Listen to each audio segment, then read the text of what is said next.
आपके सामने ये जूम लाइब्रेरी का एक क्लिप है। जूम लाइब्रेरी आपकी बाकी जो फिजिकल लाइब्रेरीज होती है उसी का एक वर्चुअल कॉन्सेप्ट है। यहाँ पर आप यूपीएससी, स्टेट पीसीएस या फिर किसी दूसरे कॉम्पिटिटिव एग्जाम्स के लिए जो बाकी लोग प्रिपरेशन कर रहे हैं उनके साथ एक नॉन डिस्टर्बिंग एनवायरनमेंट में अपनी पढ़ाई कवर कर सकते हो। एंड आपको एक ऑर्गेनाइज एनवायरनमेंट मिलता है जहाँ कोई डिस्टर्बेंस भी नहीं होती है, प्लस में आपके सिटिंग आवर्स बहुत अच्छे से इंप्रूव हो जाते हैं। एंड इसके अलावा हम लोग कुछ शेड्यूल्स भी रन करते हैं एग्जाम स्पेसिफिक जो भी हो रहा होता है, जो आपको सिलेबस वगैरह कवर करने में बहुत हेल्प करता है। So you get a very organise environment to increase your sitting hours. अगर आप इस कॉन्सेप्ट को ज्वाइन करना चाहते हो तो इसी वीडियो के नीचे टेलीग्राम चैनल का लिंक है, आप टेलीग्राम चैनल पर जाइए, वहाँ पर डिस्क्रिप्शन में एडमिन का यूज़र नेम होगा, आप कॉन्टैक्ट करके जूम लाइब्रेरी को ज्वाइन कर सकते हो। प्रणाम देवियों और सज्जनों, this is the 4th part of your November 2023 magazine. इस वीडियो के अपलोड होने के बाद आप टेलीग्राम चैनल पर जा कर के इस पीडीएफ को डाउनलोड भी कर सकते हो।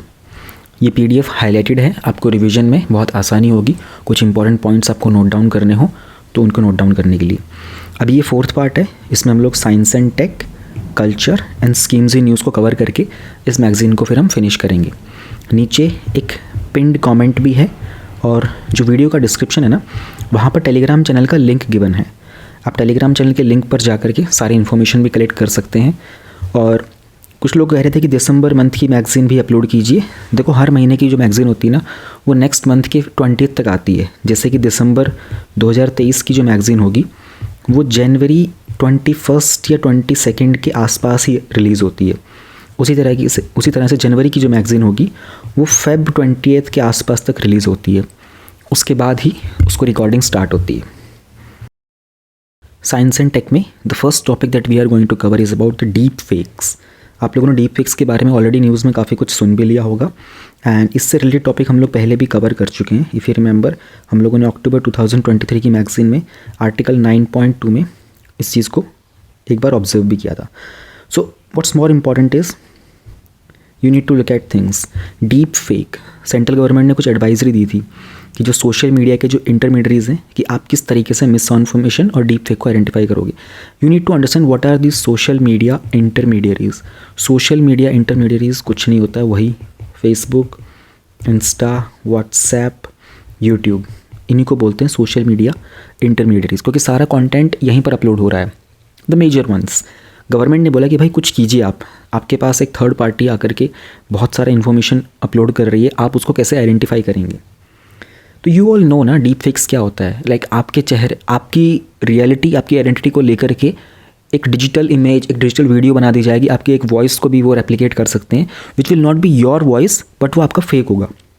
ऑलराइट, तो उसमें एक एल्गोरिदम होता है जो उस ओरिजिनल को रिप्लेस करके किसी और का ऑथेंटिक जैसा बना देता है। इसमें आर्टिफिशियल इंटेलिजेंस का यूज़ किया जाता है, इसमें डीप लर्निंग होती है। और ये डीप लर्निंग जो होती है ये मशीन लर्निंग का ही पार्ट होता है, जिसमें वो लोग आर्टिफिशियल न्यूरल्स का इस्तेमाल करते हैं।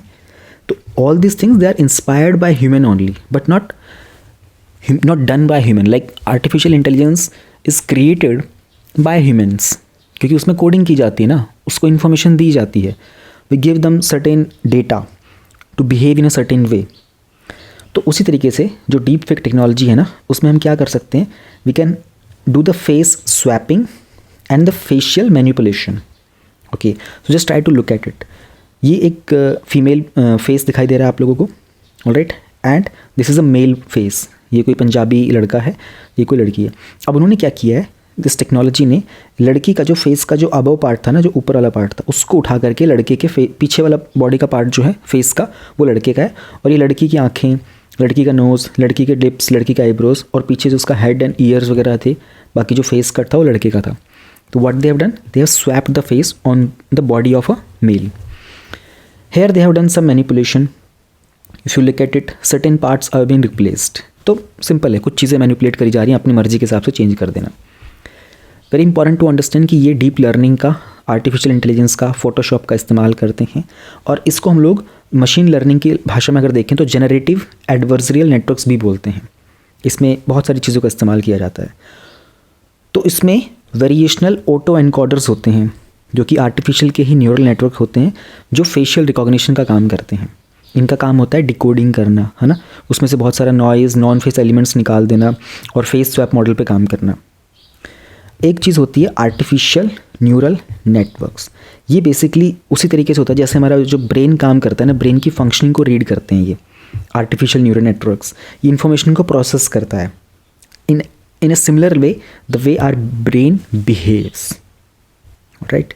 तो इस तरह की अभी जो एडवाइजरी दी गई थी गवर्नमेंट के द्वारा, गवर्नमेंट ने कहा कि आप डीप फेक्स को आइडेंटिफाई करो, ऑलराइट, उस पर कुछ रूल एक्शन लिया जाए, क्योंकि हमारे आईटी रूल्स जो थे 2021 के, आईटी एक्ट की बात नहीं कर रहा है वो कह रहा है आईटी एक्ट तो बहुत पुराना है, उसमें नए रूल्स आए थे, उसके अकॉर्डिंगली आप उस पर कोई ना कोई एक्शन लीजिए और आप कोशिश कीजिए इस तरह की कोई भी इन्फॉर्मेशन को आप अलाउ ही ना करें अपने प्लेटफॉर्म पर।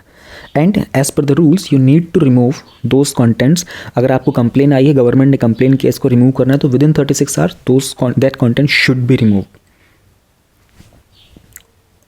इन ए सिमिलर वे उन्होंने कहा था कि certain things needs to be disabled also. कोई व्यक्ति अगर रिपीटेडली अपलोड करेगा, फेक इन्फॉर्मेशन कर रहा है, तो उसका एक्सेस भी आपको काटना होगा। ये सब रूल्स में है, एडवाइस दिया है गवर्नमेंट ने, ताकि सोशल मीडिया को सेंसिबल तरीके से हम रेगुलेट कर सकें, वो सबके प्रोडक्टिव तरीके से सबके काम में आ सके। डीप फेक से बहुत सारे इश्यूज़ होते हैं, गलत तरह की इन्फॉर्मेशन जा सकती है ना। पॉलिटिशियंस के नाम पर अगर कोई वीडियो आ जाए, उनके ओरिजिनल ना हो, है ना, कोई और पब्लिक फिगर सेलिब्रिटी हो सकता है, तो पब्लिक का, जनता का जो ओपिनियन होता है ना, वो चेंज हो सकता है। उनको लगेगा अरे ये तो there are people who have no clue कि किस तरीके से वीडियोस। अब आप बहुत सारे जो people who are digitally not that intelligent, digital world के बारे में उतना नहीं पता, वो तो कोई भी वीडियो पर देख लेंगे, बोलेंगे अरे तो इसने बोला, अरे इस मिनिस्टर ने बोला, अरे इस सेलिब्रिटी ने बोला, अरे इस क्रिकेटर ने बोला, है ना। दे विल अज्यूम इट, और वो गलत तरह का ओपिनियन बन सकता है किसी भी तरह का। फिर जिस व्यक्ति के नाम पर वो बनाया गया था, अभी रिसेंटली जो एक्ट्रेस थी रश्मिका मंदाना, उनके नाम का एक डीप फेक वीडियो आया था। तो what is happening, this persons privacy is being hampered now. उनकी अपने जीवन की निजी चीज़ें हैं जिनको गलत तरीके से इस्तेमाल किया जा रहा है बिना उनकी सहमति के। उनकी रेपुटेशन का सवाल है ना, उनका पर्सनल डेटा भी तो मिसयूज़ किया जा सकता है। इस कॉन्सेप्ट को रेगुलेट करने के लिए हमारे पास बहुत हद तक कोई ऐसी लीगल डेफिनेशन नहीं है डीप फेक टेक्नोलॉजी की। दो वी कैन एक्सपेक्ट कि गवर्नमेंट इसकी इन्फॉर्मेशन, इसकी डेफिनेशन को इंक्लूड करेगी हमारे आईटी एक्ट में भी, या फिर जो भी रेलिवेंट होगा शायद कोई नया एक्ट लेके आना पड़ेगा with respect to the artificial intelligence. But at this moment we do not have it, so prosecute करना बहुत मुश्किल हो पाएगा। हमको दूसरे एक्ट्स का, दूसरे रूल्स का इस्तेमाल करना पड़ेगा, जिसको हमारे जो कोर्ट है, हमारा जो न्यायालय है, वो गाइड करेगा कि इस तरीके से इस पर कर सकते हैं स्टेप्स। हम इस चीज़ को डिटेक्ट करना काफ़ी मुश्किल है।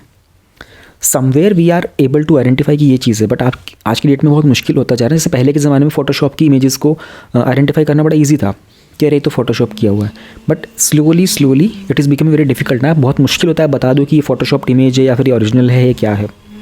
तो ऐसे ही एआई के साथ भी होने वाला है। टेक्नोलॉजी समय के साथ इवॉल्व होती रहेगी। जेंडर इनइक्विटी, 90% विक्टिम कौन है जो इस चीज़ को फेस कर रहे हैं? महिलाएं। रिवेंज पॉर्न क्रिएट किया जाता है, तो उसमें किसी महिला को अगर परेशान करना होगा, उनके फेस वगैरह को इस्तेमाल कर करके किसी पॉर्न एक्ट्रेस के उसमें रिप्लेस कर दिया जाता है ना। नॉन कंसेंशुअल पॉर्न हो गई, बहुत सारी चीज़ें होती हैं, बहुत सारी है। So in this way this online world will become a very unsafe place for the women because 90% time they are the victims। उनकी पर्सनल लाइफ को डिस्ट्रॉय करने के लिए कोई व्यक्ति गलत इस्तेमाल कर रहा है। And then with respect to the media content, भरोसा छूटता जा रहा है भाई। Which content you will trust. एक कुछ समय पहले की न्यूज़ थी, प्रोबेबली 2023 सितंबर के आसपास आई थी। एक न्यूज़ चैनल ने एक वीडियो प्ले कर दिया था, जो न्यूज़ चैनल ने ऐसा दिखाया था कि वो ऑथेंटिक वीडियो है, बट पता चला कि वो भी एक डीप फेक वीडियो था। उन्होंने किसी इंसिडेंट की वीडियो प्ले की थी। It becomes really difficult now कि यार इवन जो न्यूज़ चैनल वालों के पास जो वीडियोस जा रही हैं वो ओरिजिनल है भी या नहीं है। फिर नैतिकता के ऊपर सवाल उठेगा, है ना, किस हद तक हम लोग फ्री एक्सप्रेशन अलाउ करेंगे। क्योंकि एक साइड लोग बोलेंगे कि I have the right to free speech and expression, then how can you stop me from doing anything. तो ये चैलेंजिंग हो गया ना। अब कोर्ट को डिसाइड करना पड़ेगा, क्योंकि देखो कोई भी जो फंडामेंटल राइट्स हैं वो अनलिमिटेड नहीं है, एब्सोल्यूट नहीं है। They all have restrictions, they all have limitations, but how much we have defined those restrictions. क्योंकि ये चीज़ें बार बार जब कोर्ट में केसेस चल रहे होते हैं, ट्रायल्स चल रहे होते हैं, मुकदमा चल रहा होता है, उस टाइम पर ये सिचुएशन को देख करके उसके ऊपर एक डिसीजन लिया जाता है। वो जजेस का काम होता है वो डिसाइड करना। वी हैव नॉट एक्सप्रेस्ड और डिटेल्ड एवरीथिंग प्रॉपरली सो फार। इस टेक्नोलॉजी का इस्तेमाल वॉइसेस क्रिएट करने में लाइकलीनेस होता है ना। हम लोग वर्चुअली क्लोथिंग भी ट्राई करते हैं। ये आई थिंक मैंने पहले भी आप लोगों के साथ मेंशन किया था कि दिस व्हाट इट हैपन्स ना, you can go on using, आजकल वो होते हैं इवेंट्स, जो स्टोर्स भी होते हैं ना, फिजिकल स्टोर्स भी होते हैं, वहाँ पर भी देयर इज़ वन, एक मिरर सा लगा होता है, और उस मिरर में आपके सामने यू गो देयर और आप अपना क्लोथ चेक करोगे, वो आपकी बॉडी को स्कैन करके एग्जैक्टली दिखा देगा वो कपड़ा आपके ऊपर कैसा लगेगा. This technology has come into the market now. Speech का synthesis, facial manipulation, research and simulation में भी मेडिकल ट्रेनिंग के टाइम पर.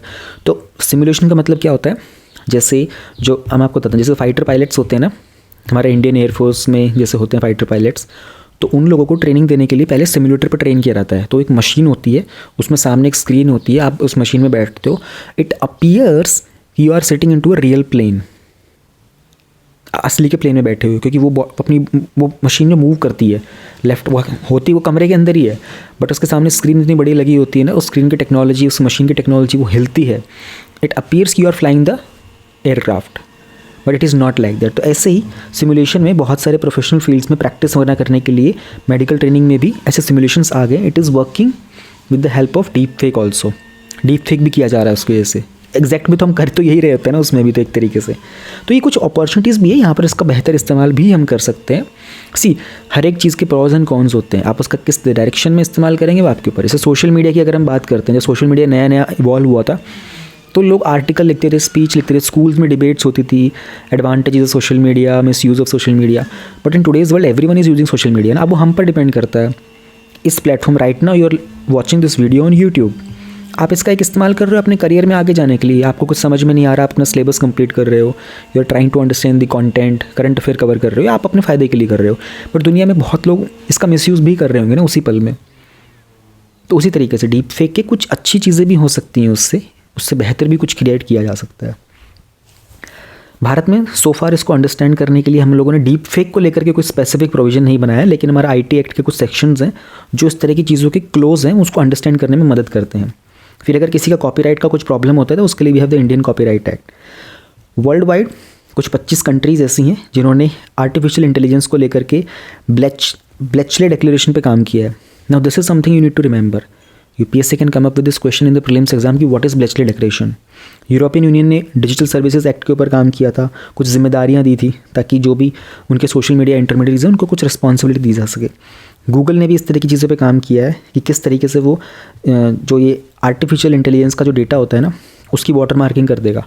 पता चल जाएगा कि ये जो डेटा है ये किसी चैट जीपीटी टाइप के सॉफ्टवेयर ने क्रिएट किया है, किसी एआई के दूसरी वेबसाइट ने क्रिएट किया है, या फिर ये आपने खुद ओरिजिनल इसको क्रिएट किया है. तो कुछ टूल्स हैं ऐसे, इन पे काम किया जा रहा है. And there are many tools जिसमें आप लोग चैट जीपीटी को डिटेक्ट कर सकते हो. It's very easy to detect text आजकल के. There are multiple tools like that. अब आगे क्या किया जाए, वे अहेड क्या हो सकता है, रोड अहेड क्या हो सकता है, वे फॉरवर्ड क्या हो सकता है. हमारे पास जो अवेलेबल लीगल प्रोविजंस हैं, हमने देखा कि उसमें डीप फेक के बारे में बात नहीं की गई थी. तो we can strengthen this. How do we strengthen? We can add this definitions, we can update this laws. Since AI is an evolving field, we need promote responsible AI development. जिम्मेदारी के साथ हम उसको और आगे की तरफ बढ़ाने की कोशिश करेंगे. असिलोमार AI प्रिंसिपल्स हैं, ये कुछ 21 प्रिंसिपल्स डिसाइड किए गए थे विद रिस्पेक्ट टू AI कि उन सिद्धांतों पर हम लोग आर्टिफिशियल इंटेलिजेंस को और आगे की तरफ बढ़ाएंगे ताकि in every aspect this works with the welfare of the society, with the growth in the development of the societies. तो उसका हम लोग इस्तेमाल कर सकते हैं for the responsible AI development. Then we saw social media platforms are being utilised to express the content. इनको जिम्मेदारी के साथ और जवाबदेही के साथ, जैसे यूएस के ऊपर भी था, जो यूट्यूब है उन्होंने बहुत सारे मेजर्स निकाले थे कि किस तरीके से कंटेंट के अंदर AI टूल्स का इस्तेमाल किया गया है, नहीं किया गया, वो मेंशन हो जाता है बहुत easily. International cooperation, so whenever we do the international cooperation we go for the best practices, है ना. हम लोगों ने देखा यूरोपियन यूनियन ने काम किया था. There are other major countries, India, US, China. We can learn from each other which country has developed which kind of method. Alright. R&D में फर्दर रिसर्च एंड डेवलपमेंट में इन्वेस्ट करना, because again we need to develop more counter measures, है ना, more detection methods and then more resolutions, more redressal mechanisms as well. Complain भी तो आएंगी तो उनको भी एड्रेस करना पड़ेगा. So this is how we can go ahead with the deep fakes. Simple topic है बट दिस विल हैव, या तो इसमें प्रीलिम्स में ना एप्लीकेशन बेस्ड क्वेश्चन आएगा आपका, या फिर इसमें आएगा आपका पूरा का पूरा मेंस का. जिसमें वो कहीं ना कहीं इसको साइबर सिक्योरिटी के साथ कनेक्ट करने की कोशिश करेंगे। तो understand this topic in both the areas. जब ये प्रीलिम्स में आएगा तो उसमें स्टेटमेंट्स हो सकते हैं, इसका इस्तेमाल कहाँ कहाँ किया जा सकता है टेक्नोलॉजी का, like opportunities with deep fake technology, है ना। तो इस तरह से अपनी समझ को बनाइएगा। यूपीएससी के हैंडी बुकलेट में आपको ये सारा कंटेंट मिलेगा। मैं आपको एक बार सबका सैंपल दिखा देता हूँ, एक एक चीज़ मैं आपको दिखा दूंगा। 900 से ज़्यादा माइंड मैप्स है जो आपको प्रीलिम्स में भी, मेंस में भी, स्टैटिक कंटेंट भी और डायनेमिक भी है। 400 से ज़्यादा मेंस के क्वेश्चन है प्रैक्टिस के लिए। 200 से ज़्यादा निमोनिक्स हैं ताकि आप फैक्ट्स को याद रख सको। कोड्स वगैरह हैं, आंसर राइटिंग की चेकलिस्ट है, डेली प्रोग्रेस ट्रैकर है, टॉपर्स का कुछ डेटा है, 7 शेड्यूल है। प्लस में इसके साथ में आपको 400 से ज़्यादा आंसर राइटिंग के कीवर्ड्स, प्रीवियस ईयर के मेंस के question papers, constitutional articles, modern history timeline, revision pipeline, कुछ हॉट टॉपिक्स के लिस्ट वगैरह, ये सारी चीज़ मैं आपको दिखा देता हूँ and then you can download them from the description of the video. If you talk about the mind maps ना, तो आपको 900 से ज़्यादा माइंड मैप्स मिलेंगे जो आपको प्रीलिम्स एंड मेंस में, प्लस में स्टैटिक एंड करंट अफेयर दोनों तरह के टॉपिक्स में आपके लिए यूज़फुल होंगे। जैसे 15 फाइनेंस कमीशन की रिपोर्ट हो गई है, उसके अलावा जैसे गिग वर्कर्स का टॉपिक आपको रिसेंटली मेंस के एग्जाम में भी देखने को मिला था, ग्लोबल बायोडाइवर्सिटी आउटलुक की रिपोर्ट वगैरह के बारे में, GNCTD का जो बिल था इसके ऊपर मेंस में क्वेश्चन आया था रिसेंटली। हेल्थ के डेटा को लेकर तो हर बार क्वेश्चन आता ही है, इंडिया की आर्कटिक एंटार्कटिक पॉलिसीज़ को। तो ये जो माइंड मैप्स हैं इनके सोर्सेज जनरली जो आपका हिंदी न्यूज़पेपर है, आपका इंडियन एक्सप्रेस का न्यूज़पेपर है, जहाँ से मेजरली क्वेश्चंस बनते हैं। प्लस में सनसेट टीवी के ऊपर जो बहुत सारे डिबेट्स एंड डिस्कशंस होते हैं। सनसेट टीवी वही है जो पहले राज्यसभा टेलीविजन हुआ करता था, उसको बाद में अपडेट कर दिया गया क्योंकि उसमें लोकसभा टीवी को भी मर्ज कर दिया गया। एंड कुछ मेजर जो करंट अफेयर की मैगजीन में आप देखोगे वो लोग भी इन्हीं टॉपिक्स को हिंदू, इंडियन एक्सप्रेस और संसद से ही कवर करते हैं। तो ये टॉपिक आपको वहाँ पर भी रिफ्लेक्ट होते हुए दिखाई देंगे। So these are all the major things जो आपको देखने को मिलेंगी। अब जैसे रेगुलेशन ऑफ NGOs को लेकर के क्वेश्चन था रिसेंटली, पॉपुलेशन कंट्रोल पॉलिसीज़ को लेकर, विमेन इन आर्म्ड फोर्सेस को लेकर, फिर women in judiciary, women in agriculture को लेकर, विमेन रिजर्वेशन बिल को लेकर भी था। ये बहुत सारे क्वेश्चन थे जो रिसेंटली एग्जाम में आपको रिफ्लेक्ट देखने को मिले थे। बायोटेक्नोलॉजी हो गया, CBI वर्सेस स्टेट्स का क्वेश्चन भी आपको देखने को मिला था, कमर्शियल कोल माइनिंग को लेकर, फिर डिजिटल इंडिया को लेकर। दीज वर द क्वेश्चन जो आपको रिसेंटली देखने को मिले थे एग्जाम में। अब अगर हम बात करते हैं कि और क्या कुछ होगा इस माइंड मैप्स के अंदर, तो बहुत सारे डेटा में कुछ और एक्स्ट्रा आपको थोड़े से दिखा देता हूँ। जैसे ऑल इंडिया जुडिशियल सर्विसेज को लेकर के अगर क्वेश्चन बनता है, and then we have ancient ports को लेकर स्टैटिक का कंटेंट है, एनिमल हस्बेंड्री का है, एसेट रिकंस्ट्रक्शन कंपनीज़ को लेकर भी है माइंड मैप, उसमें क्या इश्यूज़ होते हैं, क्या एडवांटेजेस होते हैं, फिर क्या आप वे फॉरवर्ड लिख सकते हो। तो किसी भी टॉपिक में आपको जो कंटेंट पढ़ना होगा आप उसी कंटेंट को पढ़ सकते हो। तो माइंड मैप्स इस चीज़ में बहुत हेल्पफुल है। बाल गंगाधर तिलक हो गया, बिपिन चंद्रपाल हो गया, बुद्धिज़्म को लेकर भी हैं, ये टॉपिक्स आते रहते हैं। तो इनके भी माइंड मैप्स है जो आपको ईजिली चीज़ों को याद करने में मदद कर सकते हैं। कार्नेटिक वॉर्स को लेकर है, उसके बाद जो हमारा कोड आया था लेबर वगैरह कोड्स के, तो उनके सबके जो डिविजन्स थे, direct tax, economic growth, folk music, fishery sector, foreign traveller जो इंडिया में आए थे, उन सब के नाम, कौन से ईयर में आए थे, क्या कुछ उन्होंने मेजर कंट्रीब्यूशन किए थे, गांधार स्कूल, ग्रीन बिल्डिंग्स वगैरह, ये सब चीज़ें आपको देखेंगे। कुछ चीज़ें प्रीवियस ईयर क्वेश्चन में आपने देखी होंगी। अगर हम इंटरनेशनल रिलेशंस की बात करते हैं, देन इंडिया अफगानिस्तान के रिलेशनशिप को देख लो आप, इंडिया भूटान देख लो, and then India Bangladesh, India China, India Maldives, India Myanmar, ऐसे बहुत सारे हैं। 900 प्लस है। महात्मा गांधी, लाला लाजपत राय, जैनिज़्म को लेकर, मैरिज को लेकर, और रिसेंटली नेशनल पार्क्स में क्या होता है, वाइल्ड लाइफ सेंचुरीज़ में क्या कुछ होता है, प्रोटेक्टेड एग्रीकल्चर जोन्स क्या होते हैं, मनरेगा के अंदर क्या कुछ रिफॉर्म्स लाए गए, उसमें मनरेगा का भी पार्ट है। सीड इंडस्ट्री, सी लेवल राइज होना, स्कूल्स ऑफ फिलॉसफी जो हम लोग पढ़ते हैं हिस्ट्री में, skill development, soil health scheme को लेकर के, प्रधानमंत्री फसल बीमा योजना हो गया। इतने सारे टॉपिक्स हैं कि जो सब कुछ आपका सिलेबस पॉइंट ऑफ व्यू से, कि कोई भी ऐसी चीज़ ना हो WTO को लेकर के और उसकी क्या कुछ डेवलपमेंट्स होती रहती हैं। हर बार WTO से एक ना एक क्वेश्चन आता ही आता है प्रीलिम्स में। Self employment, state finances, rules of origin का था, FDI पॉलिसी, राष्ट्रीय कृषि योजना, PM किसान सम्मान निधि वगैरह। So all the content which is directly related to UPSC syllabus जो प्रीलिम्स और मेंस में मिलेगा। स्टैटिक भी है, and then dynamic content is also there. तो यू नो कि आपको टॉपिक में से कौन सी चीज़ पढ़नी, कौन सी इग्नोर करनी, वो वाला पार्ट माइंड मैप से बहुत ईजी हो जाता है। लाइक गगनयान के व्हीकल के बारे में जानना हो, रशियन कनेक्शन क्या है, सिग्निफिकेंस क्या है, तो माइंड मैप से वो चीज़ों को पढ़ना आसान हो जाता है। फिशरी सेक्टर में उसमें इशूज़ क्या चल रहे हैं, वेरियस इंटरवेंशन क्या है, रिसेंटली ड्राफ्ट क्या आया था। इस तरीके से ये जो माइंड मैप्स हैं आपके लिए बहुत हेल्पफुल होते हैं, चीज़ों को आसान कर देते हैं। अब मैं आपको निमोनिक्स दिखाता हूँ। तो निमोनिक्स आपको फैक्चुअल चीज़ें याद करने में बहुत ज़्यादा हेल्प करेंगे, जैसे fundamental duties, rights, keyword, directive principle, schedules of constitution. Polity के तो बहुत ज़्यादा हैं, 8 शेड्यूल, क्विक नोट्स, आर्टिकल्स वगैरह को लेकर, इंडियन स्टेट्स का फॉर्मेशन कैसे हुआ, सोर्सेज क्या थे इंडियन कॉन्स्टिट्यूशन के, रिवर्स और डैम प्रोजेक्ट्स कौन से डिफरेंट डिफरेंट स्टेट में, different national parks and wild life sanctuaries है किस किस स्टेट में, थर्मल पावर प्लांट्स कौन से स्टेट्स में, इनको आपको दिखा देता हूँ और भी आगे जाके। फिर बहुत सारे रैंडम भी है, प्रिंसिपल्स क्या होते हैं जैनिज्म के, दिल्ली सल्तनत, first 5 year plans, different countries कौन सी कैस्पियन सी के पास, 7 hills of Rome, 7 fields of rainbow revolution, Malacca strait, Adriatic sea की कंट्रीज़ वगैरह को लेकर। So there are more than 200 mnemonics जो आपको बहुत सारा फैक्चुअल डेटा याद करने में मदद कर सकते हैं, जिन्हें आप अपनी चीज़ों को, अब देखो ऐसा है कि सबकी अपनी अपनी डिमांड होती है, किसी को फंडामेंटल ड्यूटीज़ वैसे ही याद हो जाती हैं, then they don't need to go through them, but किसी को वाइल्ड लाइफ सेंचुरीज याद करने में बहुत प्रॉब्लम होती है, वो इन डेटा को यूज़ कर सकता है एंड अपनी नीड्स के हिसाब से। इट्स नॉट नेसेसरी आपको सब चीज़ें याद करनी, जैसे शेड्यूल्स ही याद करने हैं, टीयर्स ऑफ ओल्ड पीएम के, तो ये इजीली अवेलेबल हो जाएंगे। आपको सिटीजनशिप को लेकर के कैसे एक्वायर करना होता है, तो you can use this word brand करके, बहुत सारी चीज़ें अलग अलग हिसाब से। 92nd अमेंडमेंट में 8 शेड्यूल में 4 लैंग्वेजेस यूज़ की हुई थी, तो उसमें BDMS आप यूज़ कर सकते हो, BDS डिग्री को यूज़ कर सकते हो, कुछ में तो एक चीज़ के दो आपको निमोनिक्स मिलेंगे, ताकि आपको जो याद करने में आसानी आप वो यूज़ कर सकते हो। तो कंट्री वाइज थे ये बहुत सारे देखोगे। तो रिवर्स और डैम प्रोजेक्ट्स हैं, ओडिशा के अंदर हैं, तो उसका शॉर्टकट है जलापेट is a mechanic in Odisha, बलीम who lives in Chile, Maha and Heera speaks Odissi language, तो महानदी और हीराकुंड डैम हो गया। तो रिवर के ऊपर कौन सा डैम है उसके हिसाब से भी देर आर मोर देन 200 जो आपको एग्जाम में बहुत यूज़फुल रहेंगे।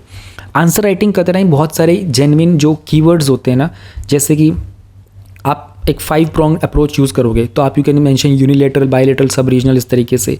Then there are certain things like आप 5F मेंशन करना चाहते हो कहीं पर, तो food, feed, fibre, fuel and fine chemicals.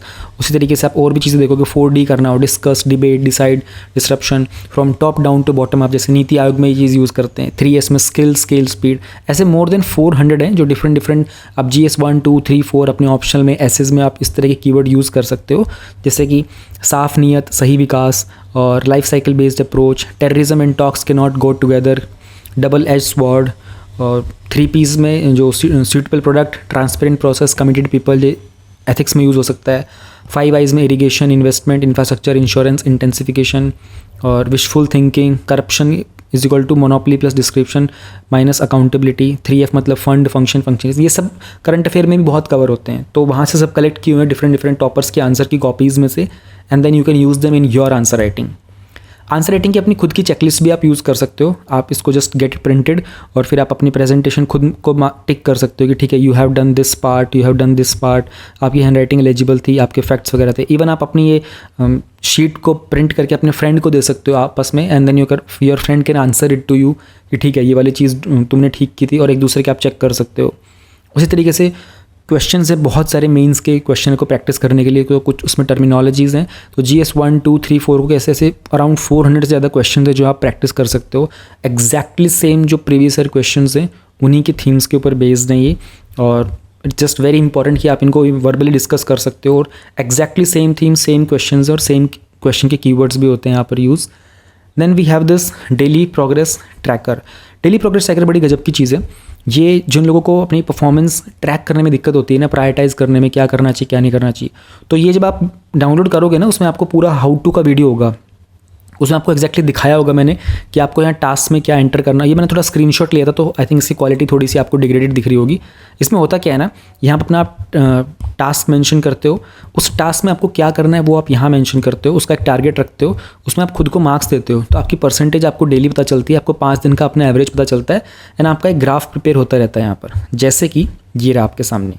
अब आपने पॉलिटी का कोई काम करना था, आपको चैप्टर 5 करना है 2 घंटे में, टोटल आपको 10 मार्क्स थे, आपने खुद को पूरा कर लिया तो 10 मार्क्स दे दिए। तो आपकी फर्स्ट डे के आपने सारे काम कैसे कैसे किए, कोई काम आपने कम किया तो आपने खुद को 7.5 दिए, कोई काम आपने किया ही नहीं तो आपने 0 छोड़ दिया, तो अकॉर्डिंगली आपकी डेली परसेंटेज आपको पता चलती रहेगी। फिर आपको अपने 5 दिन की एवरेज मिल जाएगी कि आपका 5 दिन का 71% था। इस तरीके से अगर आप डेली का देखोगे 5 दिन का आपका 85% से अगर ऊपर जाएगा ना, तो आपकी प्रिपरेशन सही चल रही है। तो ऐसा ही आपको ग्राफ मिलता रहेगा। अच्छा ठीक है, डे 1 मेरा ठीक था, डे 2 में मैं नीचे आ गया, देन डे 4 में थोड़ा मैंने इंप्रूव किया, डे 5 में मैंने बहुत इंप्रूव किया। ये ट्रैक करने में बहुत हेल्प करता है। जब आप डाउनलोड करोगे ना ये, तो आपको इसकी एक्सेल फाइल भी मिलेगी और आपको इसमें हाउ टू की वीडियो मिलेगी 5-7 मिनट्स की। उसमें मैंने एक्जैक्टली बता रखा है कहाँ पे क्या टाइप करके आप इसको ईजिली यूज़ कर सकते हो। सेम से पैटर्न के ऊपर अपना एक रिपीटेशन का पाइपलाइन भी होता है। आप उसमें चीज़ें सोने से पहले आपको क्या करना है, सोते हैं से बाद में आपको क्या रिपीट करना है, ताकि आप भूलो ना। देयर आर मैनी थिंग्स जो आपको एक दिन करनी होती है, दूसरे दिन करनी होती है, सुबह शाम। तो ये भी मैंने एक्जैक्टली हाउ टू वीडियो दिखा रखी है। यहाँ पे बहुत ज़्यादा एक्सप्लेन करूँगा तो टाइम लग जाएगा। यहाँ पे एक सैम्पल सा दिखा रखा है कि ऐसा कुछ आपको मिलेगा, फिर हाउ टू वीडियो से आप इसको एडिट करके अपना टॉपिक सेटअप कर सकते हो।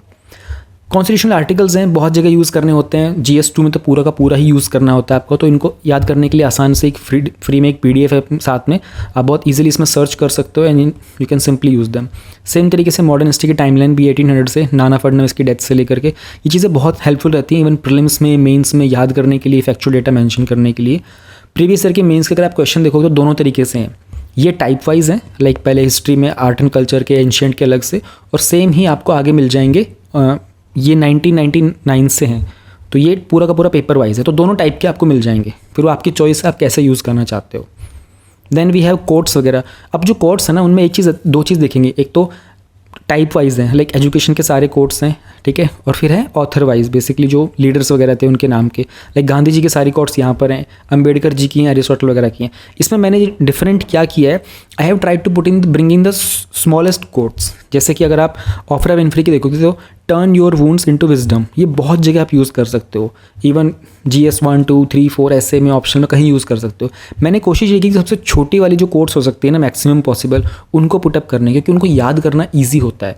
लंबे लंबे कोट्स को ना याद करने में बहुत दिक्कत होती है। देन टॉपर्स का कुछ डेटा है जो आपको बहुत अच्छे से आप इनको ट्रैक कर सकते हो कि यार किस टॉपर के कितने मार्क्स वगैरह कहाँ कहाँ आ रहे थे, तो आपको एक्जैक्टली परफॉर्म कहाँ करना है। तो 2014 से 2021 तक के टॉपर्स का कुछ डेटा है, यू कैन चेक देम कि यार किस टॉपर की परफॉर्मेंस कितनी ऊपर थी, तो किस सब्जेक्ट में मुझे कौन से टॉपर का कौन से नोट्स पढ़ने चाहिए, वो सब आपको मिल जाते हैं। बट आपको थोड़ा डेटा चाहिए होता है। एंड अलॉन्ग विद दिस आपको ये भी पता होना चाहिए कि कौन से ईयर में कितने लोगों ने कितना परफॉर्म किया, कितने सिलेक्शन रेट चल रहा है, उसके अलावा कौन सा एजुकेशन बैकग्राउंड के लोग हैं जिनके सिलेक्शन ज़्यादा हो रहे होते हैं, किस तरह के एग्ज़ाम में कितना एंट्रेंस आ रहा होता है, कौन से ऑप्शनल में सक्सेस रेट कितना चल रहा है। तो ये सब डेटा यहाँ पर है, आप इनको यूज़ कर सकते हो अपनी प्रिपरेशन में, अपनी चीज़ों को प्लान करने के लिए। तो ये आपको एडवांटेज मिलता है। और भी ऐसी 4-5 और फाइल्स हैं, अभी सैम्पल है थोड़ा, तो मैंने कम चीज़ें आपको दिखाई हैं, और भी बहुत कुछ आपको साथ में मिलता है। अब बात करते हैं कंटेंट को डाउनलोड करने की, कुछ डिस्काउंट की, कुछ अपडेट्स की और कुछ वैलिडिटी की। तो जो आप वीडियो देख रहे हो, इसी वीडियो के डिस्क्रिप्शन में डाउनलोड का लिंक है, जब आप उस पर क्लिक करोगे तो सामने जो पेज है ये खुल जाएगा। अब इसमें डिफरेंट चीज़ें हैं। सबसे पहले जो रेड में है ये तो ओवरऑल है, यानी कि जो भी मैंने आपको कंटेंट दिखाया था प्लस में जो एडिशनल फ्री कंटेंट था वो भी आपको साथ मिलेगा। तो ये रेड वाले में ये पूरा का पूरा पैकेज एक साथ है। बट किसी को अगर पूरा पैकेज ना लेना हो, किसी को कुछ सेपरेट चीज़ें लेनी हो, जैसे सिर्फ निमोनिक्स या सिर्फ माइंड मैप या फिर सिर्फ प्रीवियस ईयर पेपर्स टाइप करके, तो वो अलग अलग जो लिंक्स हैं यहाँ से उनको डाउनलोड कर सकते हैं। जो अपडेट्स हैं वो सिर्फ all in one UPSC handy booklet पर ही मिलेंगे, और अपडेट्स की वैलिडिटी 3 मंथ्स की होती है। यानी कि अगर आप आज परचेज करते हो तो आज की डेट से अगले 3 मंथ्स तक अगर कोई अपडेट जनरेट होता है, वैसे जो कंटेंट है वो मोस्टली आपको अपडेटेड ही मिलेगा, बट जस्ट इन केस अगर कोई अपडेट जनरेट होता है, if the creator has, basically this is the description of the creator, तो वो आपको आपके ईमेल पर ही मिल जाएगा। जब आप ये PDF डाउनलोड करोगे ना, तो ये आपको आपके ईमेल पर ही डिलीवर होगा सारा कंटेंट। और आप चाहो तो ये जो कोड है UPSC 50 का, ये यूज़ कर सकते हो। ये सिर्फ आपको UPSC हैंडी बुकलेट पर अवेलेबल होगा, तो आपका जो प्राइस है वो ऑलमोस्ट 50% तक रिड्यूस हो जाएगा। अगर आप चाहो तो दूसरी चीज़ें भी डाउनलोड कर सकते हो। जब आप परचेज़ कर लोगे तो आपको अपने ईमेल पर जाना है, वहाँ आपको सर्च करना है इंस्टामोजो सर्च करते ही आपको 2 ईमेल्स मिलेंगे। एक पे आपका PDF का बिल होगा और दूसरे में आपकी ये जो इंडेक्स PDF होगी जिसमें आपका ये कंटेंट होगा। तो अगर जस्ट इन केस आपको वो सर्च करने में इशू हो रहा हो तो अपने ईमेल में आप इजीली सर्च करना इंस्टामोजो या फिर UPSC हैंडी बुकलेट, या फिर इस वीडियो के डिस्क्रिप्शन में टेलीग्राम चैनल का लिंक है, वहाँ से आप एडमिन को कांटेक्ट करके भी अपने इस इशू के बारे में डिस्कस कर सकते हो। जस्ट इन केस अगर आपको ईमेल ना मिल रहा हो तो कोई भी जो कम्युनिकेशन होगा अपडेट वगैरह का भी, वो भी सब ईमेल के थ्रू ही होगा। जब आप प्रोडक्ट को परचेज़ करते हो तो विद इन 7 डेज़ आप उस प्रोडक्ट को अपने डिवाइस में डाउनलोड करके सेव भी कर सकते हो, तो वो आप हमेशा के लिए आपके पास रहेगा। तो आप कर लीजिएगा, द मोमेंट आप परचेज़ करो उसको अपने डिवाइस में सेव कर लेना, अपना खुद का एक बैकअप क्रिएट कर लेना। सारी फाइल डाउनलोडेबल है, आप हमेशा के लिए लाइफ टाइम उन फाइल्स को अपने पास रख सकते हो। डाउनलोड का लिंक डिस्क्रिप्शन में है, क्विकली परचेज़ करो, अदरवाइज़ ये डिस्काउंट जो कूपन है ये कभी भी ख़त्म हो सकता है, एक्सपायर हो सकता है। Now we have topic number 7.2, जिसमें हम लोग बात करेंगे आर्टिफिशियल इंटेलिजेंस के रेगुलेशन एंड एप्लीकेशन को लेकर। तो रिसेंटली जब हम लोगों ने ऊपर अभी ब्लेचले डिक्लेरेशन के बारे में बात की थी ना, तो ब्लेचले पार्क लंदन में बकिंगम शायर के पास है। अब बकिंगम पैलेस के बारे में आप लोगों ने सुना ही होगा, the queen and the king, जो क्वीन विक्टोरिया का पैलेस है, वहाँ पर वर्ल्ड का पहला आर्टिफिशियल इंटेलिजेंस को लेकर एक सेफ्टी समिट किया गया था। Whenever we talk about summit, I have repeated this multiple times, top leaders will be visiting in the summits. ठीक है, ऑलवेज रिमेंबर दिस थिंग. तो सम 27 मेजर कंट्रीज़. अब आप लोग देखोगे कि पिछले टॉपिक में दिस सेड 25 मेजर कंट्रीज़, तो ये थोड़ा बहुत टाइपिंग मिस्टेक हो सकता है. You take this as 25 major countries.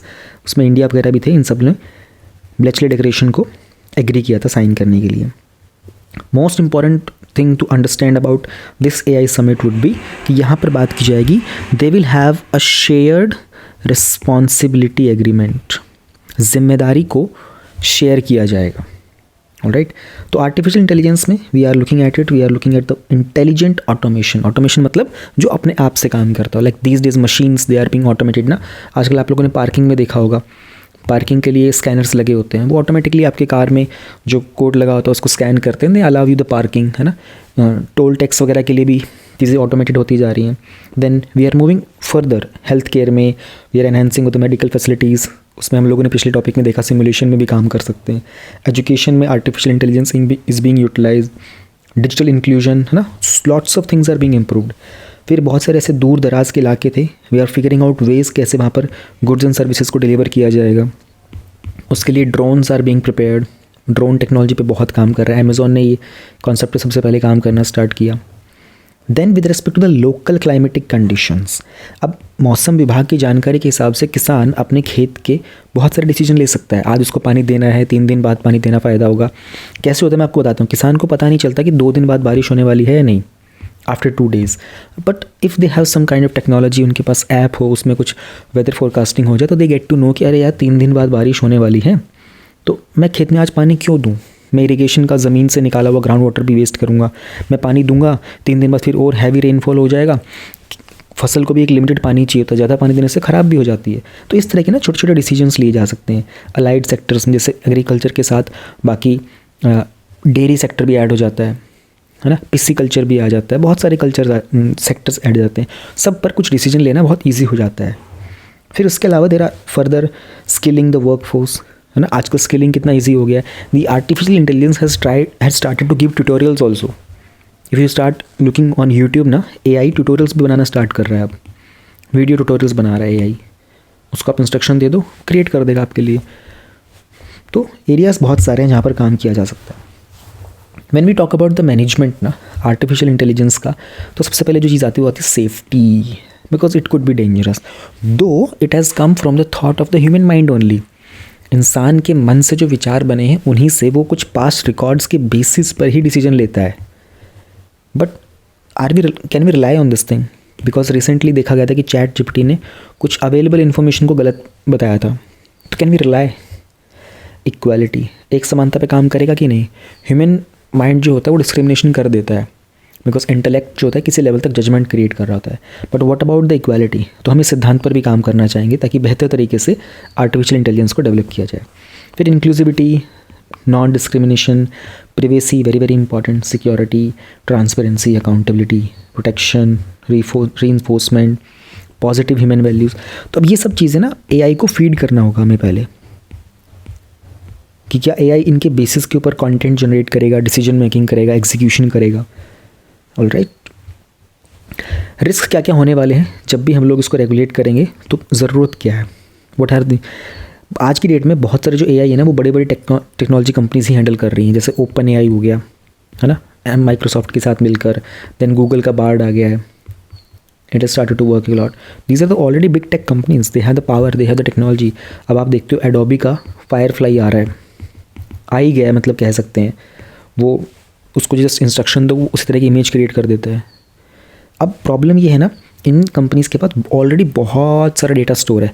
जब ये कंपनीज स्टार्ट हुई थी, जब आपको याद होगा गूगल स्टार्ट हुआ था एंड माइक्रोसॉफ्ट का बिंग आया था, तब ये बात आई थी कि ये कंपनीज जिस तरीके से फेसबुक है ना, मेटा हो गया पूरा का पूरा, जितना डेटा कंटेंट इनके पास है, उसी समय पर बात की जा रही थी कि इतने डेटा का क्या करने वाले हैं. तो उन्होंने यही किया, उस डिजिटल डेटा का जो उनके पास वास्ट स्टोर है उससे उन्होंने अपनी कंप्यूटिंग पावर को डेवलप किया. Now they are using this for the artificial intelligence. Misuse कर सकते हैं, अगेन डिसइंफॉर्मेशन, डीप फेक्स वगैरह का, है ना, गलत इस्तेमाल किया जा सकता है. Model collapse scenario, now this is something you need to understand. Artificial intelligence कुछ प्री प्रिपेयर्ड मॉडल्स के ऊपर काम करेगा। ऑलराइट, अब ये काम कैसे करेगा? The data that you provide, उसके बेसिस के ऊपर डेटा के आपको कुछ मॉडल्स प्रिपेयर करने होते हैं। जिन लोगों ने आर्टिफिशियल इंटेलिजेंस या मशीन लर्निंग को सीखा होगा वो समझ पाएंगे। वो उन मॉडल्स के बेसिस पर एक एक्शन लेता है, उस एक्शन को फिर वो डिस्प्ले करता है। अब अगर इस मॉडल के अंदर, डेटा के अंदर चेंज कर दिए गए तो हो सकता है कि वो प्रीवियस डेटा में जो मिस्टेक थी उसको भी आगे रिप्रेजेंट करेगा। सो अगर मॉडल कोलैप्स कर रहा होगा तो रिजल्ट भी कोलैप्स करेगा। मॉडल एडॉप्शन चैलेंज, अब डिफरेंट मॉडल्स पे जब भी काम करता है तो then there are two things, एक होता है ओपन सोर्स, एक होता है क्लोज्ड। ऑलराइट, अब क्लोज सोर्स के अंदर उस तरह का इकोसिस्टम होता है जहाँ पर प्राइवेट ऑर्गेनाइजेशन मिसयूज़ कर सकती हैं। ओपन सोर्स के अंदर आप बायसनेस को देख सकते हो। बायसेस मतलब भेदभाव कितना किया जा रहा है, किसके फेवर में है, किसके फेवर में नहीं है। कैसे काम करेगा ये, थोड़ा सा इसको डिटेल में समझने की कोशिश करते हैं। क्लोज के अंदर उन्होंने कहा कि since it will be working on the close models, तो ये ना, अगर आप इसका एक एग्जांपल मैं आपको क्रिएट करके देता हूँ अभी। जैसे एक कंपनी ए है, एक कंपनी बी है। एक कंपनी ए को अपना कोई एक प्रोजेक्ट एग्जीक्यूट करवाना था, जिसके लिए उसने कंपनी बी को कॉन्टैक्ट किया। बी कुछ AI मॉडल्स के ऊपर काम कर रहा था। मान के चलो कि ये चीज़ बहुत प्राइवेट थी, ये बिज़नेस टू बिज़नेस हो रहा था, राइट। और ये इस कंपनी ने अपने किसी ऑपरेशन को बस इम्प्रूव करने के लिए किया था। तो जो भी ये प्रोजेक्ट था, ये प्रोजेक्ट एक्चुअल में कस्टमर को बेचा नहीं जाएगा, ये सिर्फ इस कंपनी ने अपने आप को स्ट्रॉन्ग करने के लिए, मजबूत करने के लिए किया था, राइट। अब इसमें बिज़नेस टू बिज़नेस के अंदर ये जो आर्टिफिशियल इंटेलिजेंस का प्रोजेक्ट बना के दिया जाएगा बी के द्वारा ए को, इसके अंदर हो सकता है कि बी किसी तरह का मिसयूज़ करे ताकि ये ए को हमेशा के लिए कंट्रोल कर ले, क्योंकि ये ए के ऑपरेशनल यूज़ पर ही जा रहा है, ये पब्लिक होने वाली चीज़ नहीं है कभी भी। But when it comes to the open source, then another example we have to create. जैसे कोई कोविन ऐप की अगर हम बात करते हैं, एक ऐप वगैरह बनाई गई थी, उसमें किस तरह के मॉडल्स इस्तेमाल किए जाएंगे। पब्लिक होता है, ओपन सोर्स सॉफ्टवेयर आपको पता होगा, जैसे वर्डप्रेस होता है, वेबसाइट डेवलप करने का होता है, ब्लॉगिंग करने के लिए होता है। It's an open source type of thing, है ना। तो यहाँ पर कंपैरेटिवली मिसयूज़ होने के चांसेस भी हो सकते हैं। साइबर रिस्क होता है, again everything with respect to artificial intelligence is more about digital world, तो हैक तो कर ही सकते हैं, गलत चीज़ भी हो सकती है। इकोनॉमिक रिस्क है, क्योंकि बहुत हद तक जो आर्टिफिशियल इंटेलिजेंस है ना, it is replacing the labour by automation. Automation मतलब मशीनीकरण, अपने आप से चलने वाला, है ना। तो आजकल की डेट में अगर आप देखते हो तो ट्रेडिंग, जो लोग ट्रेडिंग वगैरह करते हैं ना स्टॉक मार्केट में, if you are aware of all this things, तो उसमें बहुत सारी चीज़ें होती हैं यार, ऑप्शंस वगैरह होते हैं एंड इंट्रा ट्रेडिंग वगैरह होती है, मल्टीपल थिंग्स होती हैं। वहाँ पर it can have the automation of the financial markets. इसके कारण जियोपॉलिटिकल इंस्टेबिलिटी आ सकती है, मार्केट ऊपर से नीचे किया जा सकता है। आर्टिफिशियल इंटेलिजेंस अपना उसमें बहुत सारे एल्गोरिदम लगा करके प्रॉफिट एंड लॉस कैलकुलेट करना सीख जाएगा, तो मिसयूज़ हो सकता है ना। तो अभी तक क्या किया गया है इस तरह के आर्टिफिशियल इंटेलिजेंस को रेगुलेट करने के लिए? पहला वर्ल्ड का कॉम्प्रिहेंसिव लॉ आया था यूरोपियन यूनियन के द्वारा, तो उन्होंने एक नया ऑफिस भी क्रिएट किया था इसको लागू करने के लिए भी और इसके ऊपर कुछ पेनल्टीज़ लगाने के लिए भी। USA ने भी कुछ स्टैंडर्ड्स वगैरह बनाए थे सिक्योरिटी एंड प्राइवेसी को लेकर के। इंडिया में नीति आयोग ने NSAI नेशनल स्ट्रेटजी बनाई थी आर्टिफिशियल इंटेलिजेंस की, जो कि रिस्पॉन्सिबल AI के लिए काम करेगा। चाइना ने भी कुछ एल्गोरिदम्स के ऊपर काम किया था, किस तरीके से, तो China is working more about labelling the content, this is the content, this is AI content, this is human generated content, इस तरीके से वो लेबलिंग कर देते हैं।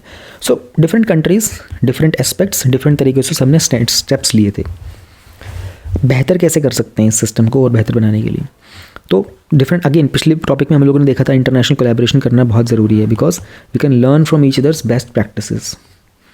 इम्पैक्ट असेसमेंट, क्या इसका प्रभाव पड़ने वाला है, उसको चेक करना, उसको फिगर आउट करना, उसका फीडबैक लेना, उसको एसेस करना, उसको एनालाइज करना और अकॉर्डिंगली स्टेप्स लेना। फीडबैक मैकेनिज्म भी कह सकते हैं। गवर्नेंस को प्रोपोर्शनेट करके करना, ये बात समझ के चलना कि देखो भाई कोई भी चीज़ होने वाली है। एक तो इसमें वी कैन ऑल्सो मेंशन कि पब्लिक प्राइवेट पार्टनरशिप पे भी काम कर सकते हैं। The government has to work with the private sector to understand, क्योंकि प्राइवेट सेक्टर इनोवेशन पे काम कर रहा होगा। So the government can integrate with the private sector to understand कि what is all being developed and what are the, like consultation कर सकती है government with the private sector. Pro innovation and proportionate governance, कि government innovation को support भी करे कि yes we are with the innovation, we are with the involvement, but at the very same time हमें इस चीज़ को रेगुलेशन में भी ध्यान रखना पड़ेगा। ताकि हर तरह के रिस्क के ऊपर काम किया जा सके। प्राइवेट सेक्टर को जवाबदेही रखी जाए, है ना, उनकी टेस्टिंग वगैरह कैपेबिलिटीज़ क्या है, डिज़ाइन बेटर किया जा सकता है ताकि किसी भी तरह का कोई हार्मफुल रिस्पॉन्स ना हो। तो ये चीज़ है ना डिज़ाइन की, this is more about the robotics. AI के जो रोबोट्स बनाए जा रहे हैं आजकल में, विच आर बीइंग अज्यूम्ड कि उनको वॉर में यूज़ किया जाएगा, they will be the robot warrior, robot soldiers. तो किस तरीके से उनके हार्मफुल रिस्पॉन्स तो नहीं है, कहीं वो आपस में दूसरे को डिस्ट्रॉय तो नहीं कर देंगे। हाउ विल दे आइडेंटिफाई कि ये जो सामने वाला ह्यूमन बींग है, ये सोल्जर है, इसको मारना है, इसको नहीं मारना है। तो ये थोड़ा रिस्की काम है, एथिकल कंसर्न्स बहुत सारे होने वाले हैं यहाँ पर। So this is about the artificial intelligence. It's a very important topic. This topic is all about the mains. अगर आप देखोगे ना, ये एप्लीकेशन वाली चीज़ थोड़ा बहुत हो सकता है यूपीएससी इसमें प्रीलिम्स में क्वेश्चन बना देगा, but this whole topic is about your majorly mains. Now we have 7.2.1 जिसमें will talk about artificial intelligence in health care, then AI in agriculture and then multimodal AI। तो तीनों बहुत छोटे छोटे से हैं and this is how we talk about the topic with respect to applications कि AI की applications कहाँ कहाँ हैं। तो अगर हम बात करते हैं हेल्थ केयर के रिगार्डिंग, तो सो फार वी हैव सीन कि इसमें आप देखोगे जनरली डायग्नोस से स्टार्टिंग होता है ना। डायग्नोस करते हैं पेशेंट को, फिर हम उसको ट्रीट करते हैं और ट्रीट करने के बाद हम लोग उसकी मॉनिटरिंग करते हैं कि रिकवरी किस तरीके से हो रही होती है। तो ये जो टेक्नोलॉजी है ना हमारी, ये हेल्थ केयर के इस फील्ड के अंदर बहुत फास्ट पेस पर डेवलप हो रही है और इसमें research and development hand to hand आ जाता है। तो जितना एक्यूरेट हमारा डायग्नोज होने वाला होगा उतना ही बेहतर हमारा ट्रीटमेंट हो पाएगा। तो पेशेंट के लिए उसकी केयर प्रोवाइड करने के लिए हाई क्वालिटी पेशेंट केयर होती है। हमारे पास क्लिनिकल डिसीजन सपोर्ट का एक टूल होता है जो डायग्नोस में काम आता है। तो उसी तरीके से इस तरह की चीज़ को जैसे अपोलो ने लॉन्च किया था, Apollo clinic intelligence engine. Then clinical research and discovery में we talk about multiple innovative operations. Health care का सप्लाई चेन जो होता है उसमें भी काम करते हैं, किस तरीके से रियल इन्फॉर्मेशन मिलेगी, कौन सी डोजेज वगैरह, सप्लाइज़ की शॉर्टेज हो गई है, क्या चीज़ हमारे पास एक्स्ट्रा है, उनको यूटिलाइज़ कैसे करेंगे, क्योंकि मेडिकल इक्विपमेंट्स में उनका एक्सपायरी देखना बहुत इंपॉर्टेंट होता है ना। And there are so many chemicals in used, तो कोई लीकेज वगैरह तो नहीं है सप्लाई वगैरह में। Then there is a lots of work force, उसको किस तरीके से ऑप्टिमाइज़ करना, because if you look at hospitals they work on 24/7 concept. वहाँ पर इमरजेंसी वार्ड्स भी होते हैं, तो we need people who are actively engage में, डॉक्टर्स भी चाहिए होते हैं, नर्सेज भी चाहिए होते हैं, तो बहुत सारा लेबर चाहिए होता है। इस फील्ड में चैलेंज ये होते हैं कि इतना सारा डेटा अवेलेबल है, we have some blind spots with respect to data कहीं पर मिल नहीं रहा है। सारे हॉस्पिटल्स में अभी उस तरह की हाई क्वालिटी फैसिलिटीज़ नहीं कि सब डेटा प्रोवाइड कर पाएंगे। Then since disease health is all about the private things, है ना। So earlier mental health was not a big deal, but this mental health is a big deal. Mental health के matter में there are so many things, है ना, किसी को अपनी life की पास्ट सिचुएशन को एक्सप्लेन करना, so much emotional stress is happening, तो there is privacy concern. Data का मिसयूज़ भी तो हो सकता है। वी हैव सीन मूवीज़ जहाँ पर मेडिकल हिस्ट्री का इस्तेमाल करके पेशेंट की मेडिकल हिस्ट्री का मिसयूज़ किया जाता है। रेगुलेटरी में कुछ एम्बिग्यूटी है, एम्बिग्यूटी का मतलब there are not, we can not stick to one place, कुछ गड़बड़ लगती है। रेगुलेशन में इंडिया में भी there were some reports with respect to covid के टाइम पर हम लोगों ने देखा था कि रेगुलेटरी में बहुत सारे रेगुलेशन में बहुत सारे इशूज़ आ रहे थे। But we can see these are the challenges, but there are future prospects, कहाँ कहाँ पर हम इसको बेहतर कर सकते हैं। So when we talk about the artificial intelligence, हमने स्टार्टिंग में कहा first we have to diagnose, then we have to treat. इसमें और आगे जा सकते हैं, फिर therapeutic discovery, clinical research, supply chain, operational administrative efficiency, ये हम लोगों ने ऑलरेडी पढ़ लिए हैं ऊपर ही, बट इन्हीं चीज़ों को और आगे एडवांस करना है, इनका पोटेंशियल काफ़ी ज़्यादा है। Moving towards artificial intelligence in agriculture, this is something very very important because we have to address the food insecurity. खाने की बहुत कमी है अभी भी, और अगर अवेलेबल है तो वो उतना न्यूट्रिशन लेवल के साथ अवेलेबल नहीं है। How we can move ahead with the demand, क्योंकि डिमांड कहाँ से आ रही होती है, फ्रॉम दी ग्रोइंग पॉपुलेशन। ज़्यादा लोग होंगे तो खाने की डिमांड बढ़ेगी, उसमें फिर क्वालिटी भी चाहिए होती है हमको।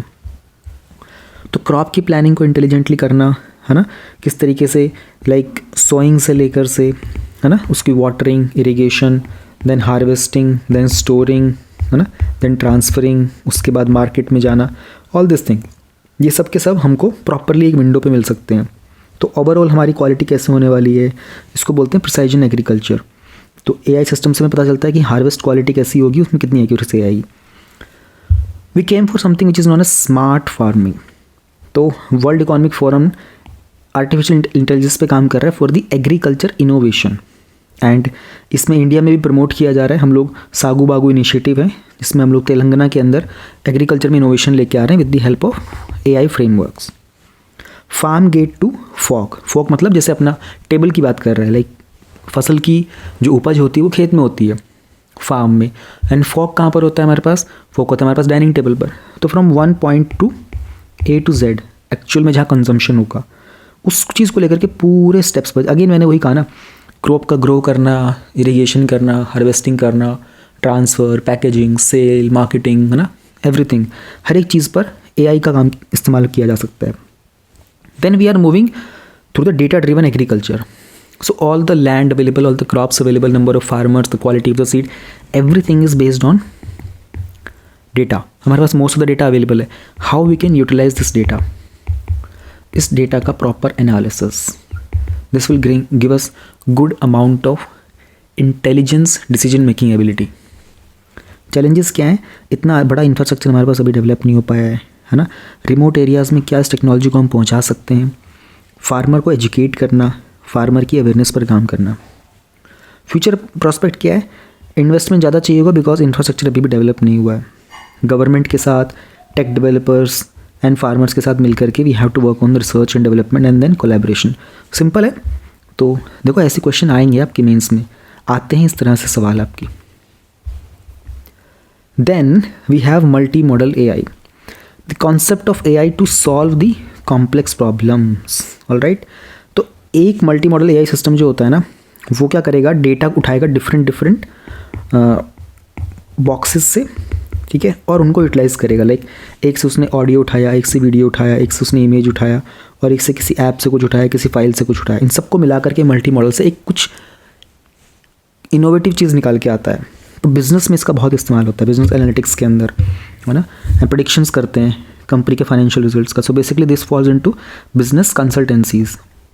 जैसे आप लोगों ने सुना होगा मैकिन्जी नाम की कंपनी है ना. उसके बाद वी हैव EY होता है, PwC है, डिलॉइट्स होते हैं, ये बिग फोर जो है हमारे.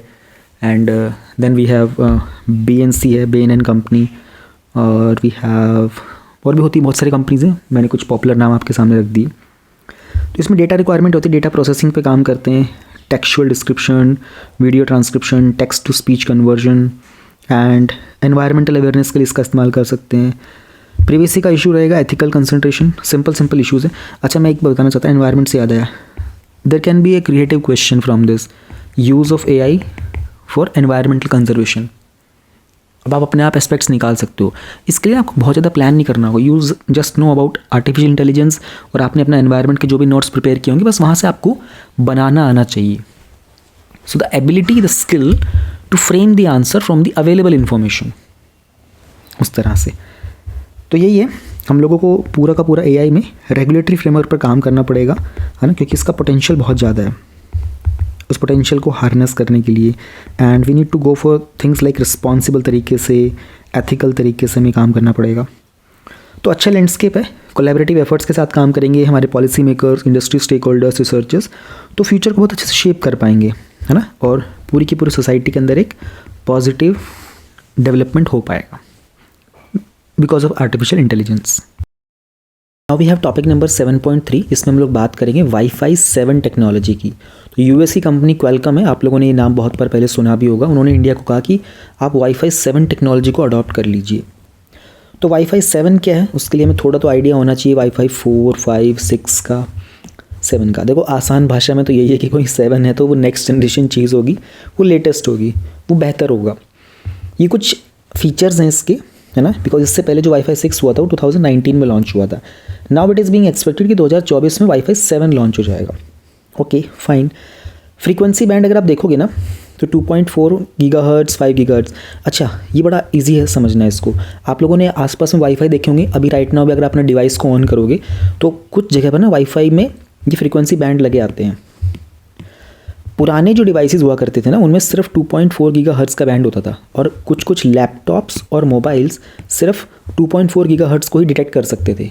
और आजकल जो राउटर्स आते हैं उस पर दोनों फीचर्स आते हैं, मतलब मोस्टली जो ये वाले फीचर चल रहे हैं. 5 में ये प्रॉब्लम हो रही थी कि बहुत सारे लोगों ने 5 लगवा लिया था लेकिन 2.4 का फीचर उसने नहीं दिया था, तो पुराने डिवाइसेस कनेक्ट नहीं कर पा रहे थे, ये प्रॉब्लम आई थी। बट इट्स गुड, आगे जो 2.4 का ऑप्शन भी देगा, 5 का भी देगा और 6 गीगाहर्ट्ज़ का भी देगा।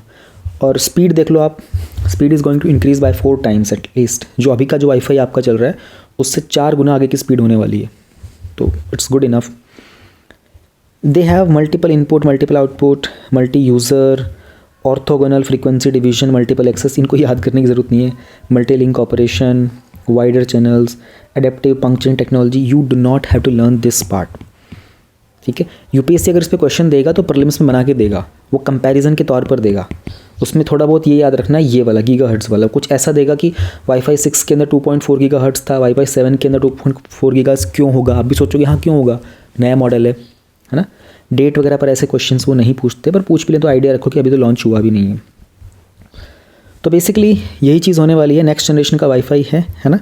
And institute of electrical electronics engineers है, ये टेक्निकल प्रोफेशनल ऑर्गेनाइजेशन है, इन्होंने इस पर काफ़ी काम किया हुआ है।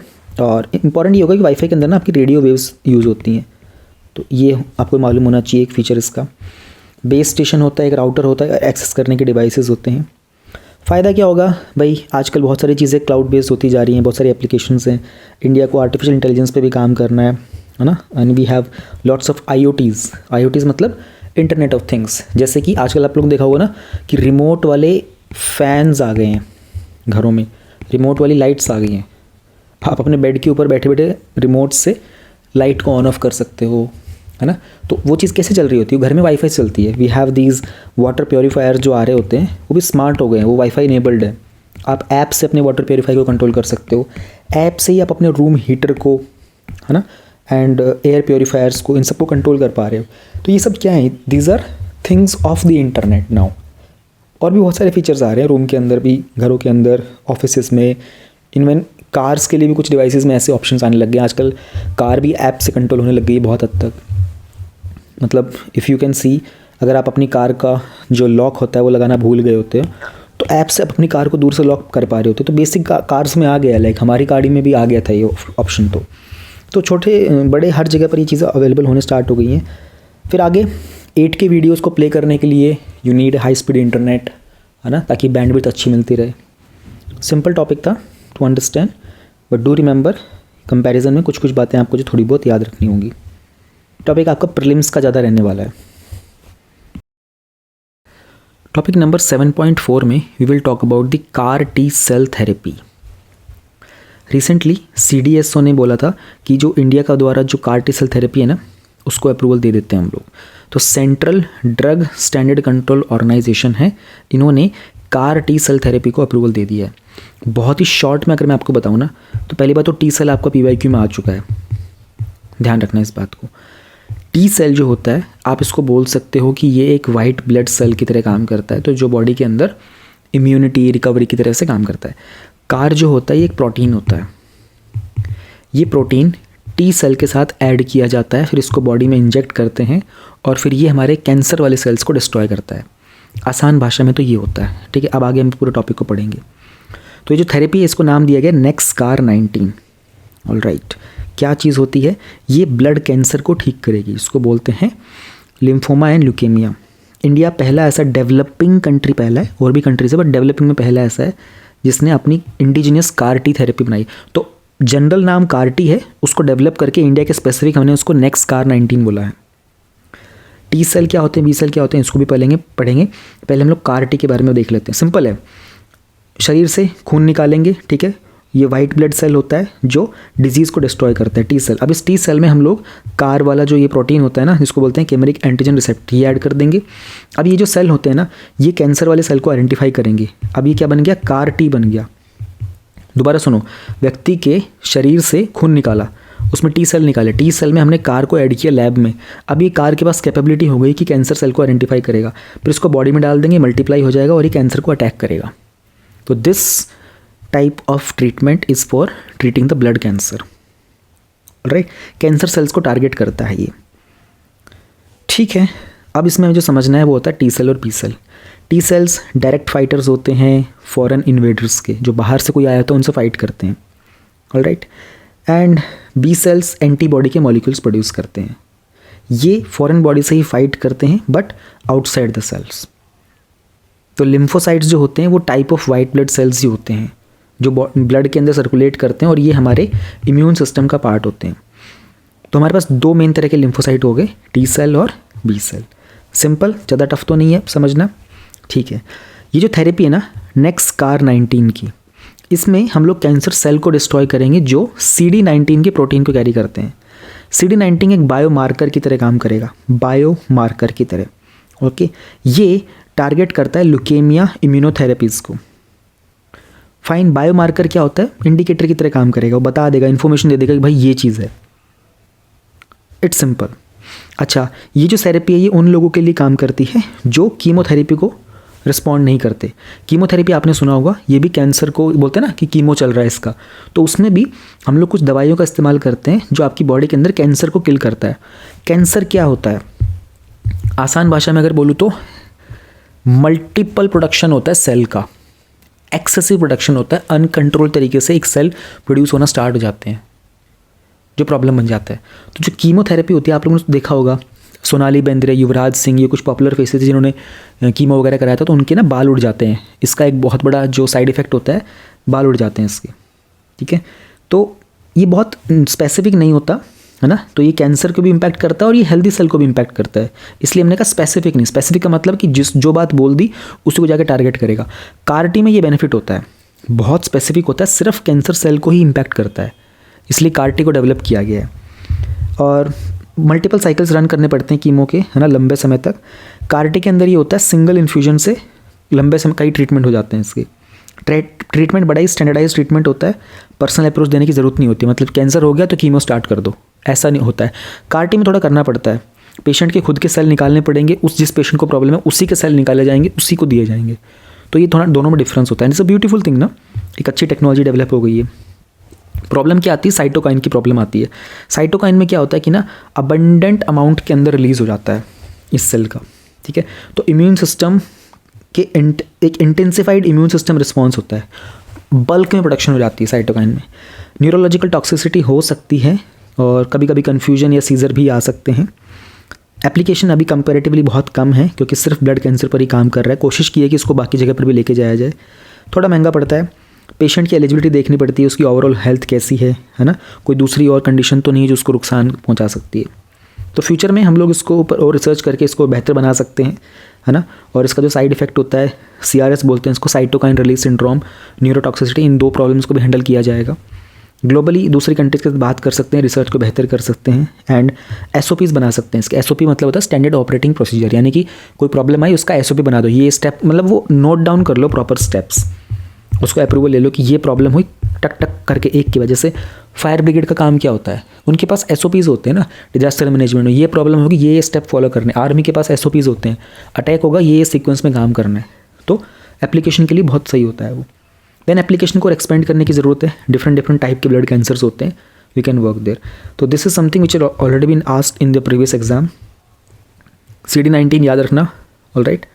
और ये CAR-T कैसे काम करता है मैंने आपको बता दिया। टी सेल निकाला, टी सेल में CAR ऐड किया, CAR को फिर दोबारा बॉडी में डाला and it starts to kill the cancer sales.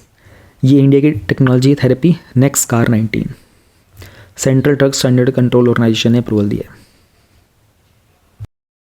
Topic number 7.5, ये एक प्रोजेक्ट है जिसका नाम है डीप, डाइवर्स एपिजेनेटिक एपिडेमियोलॉजी की पार्टनरशिप है।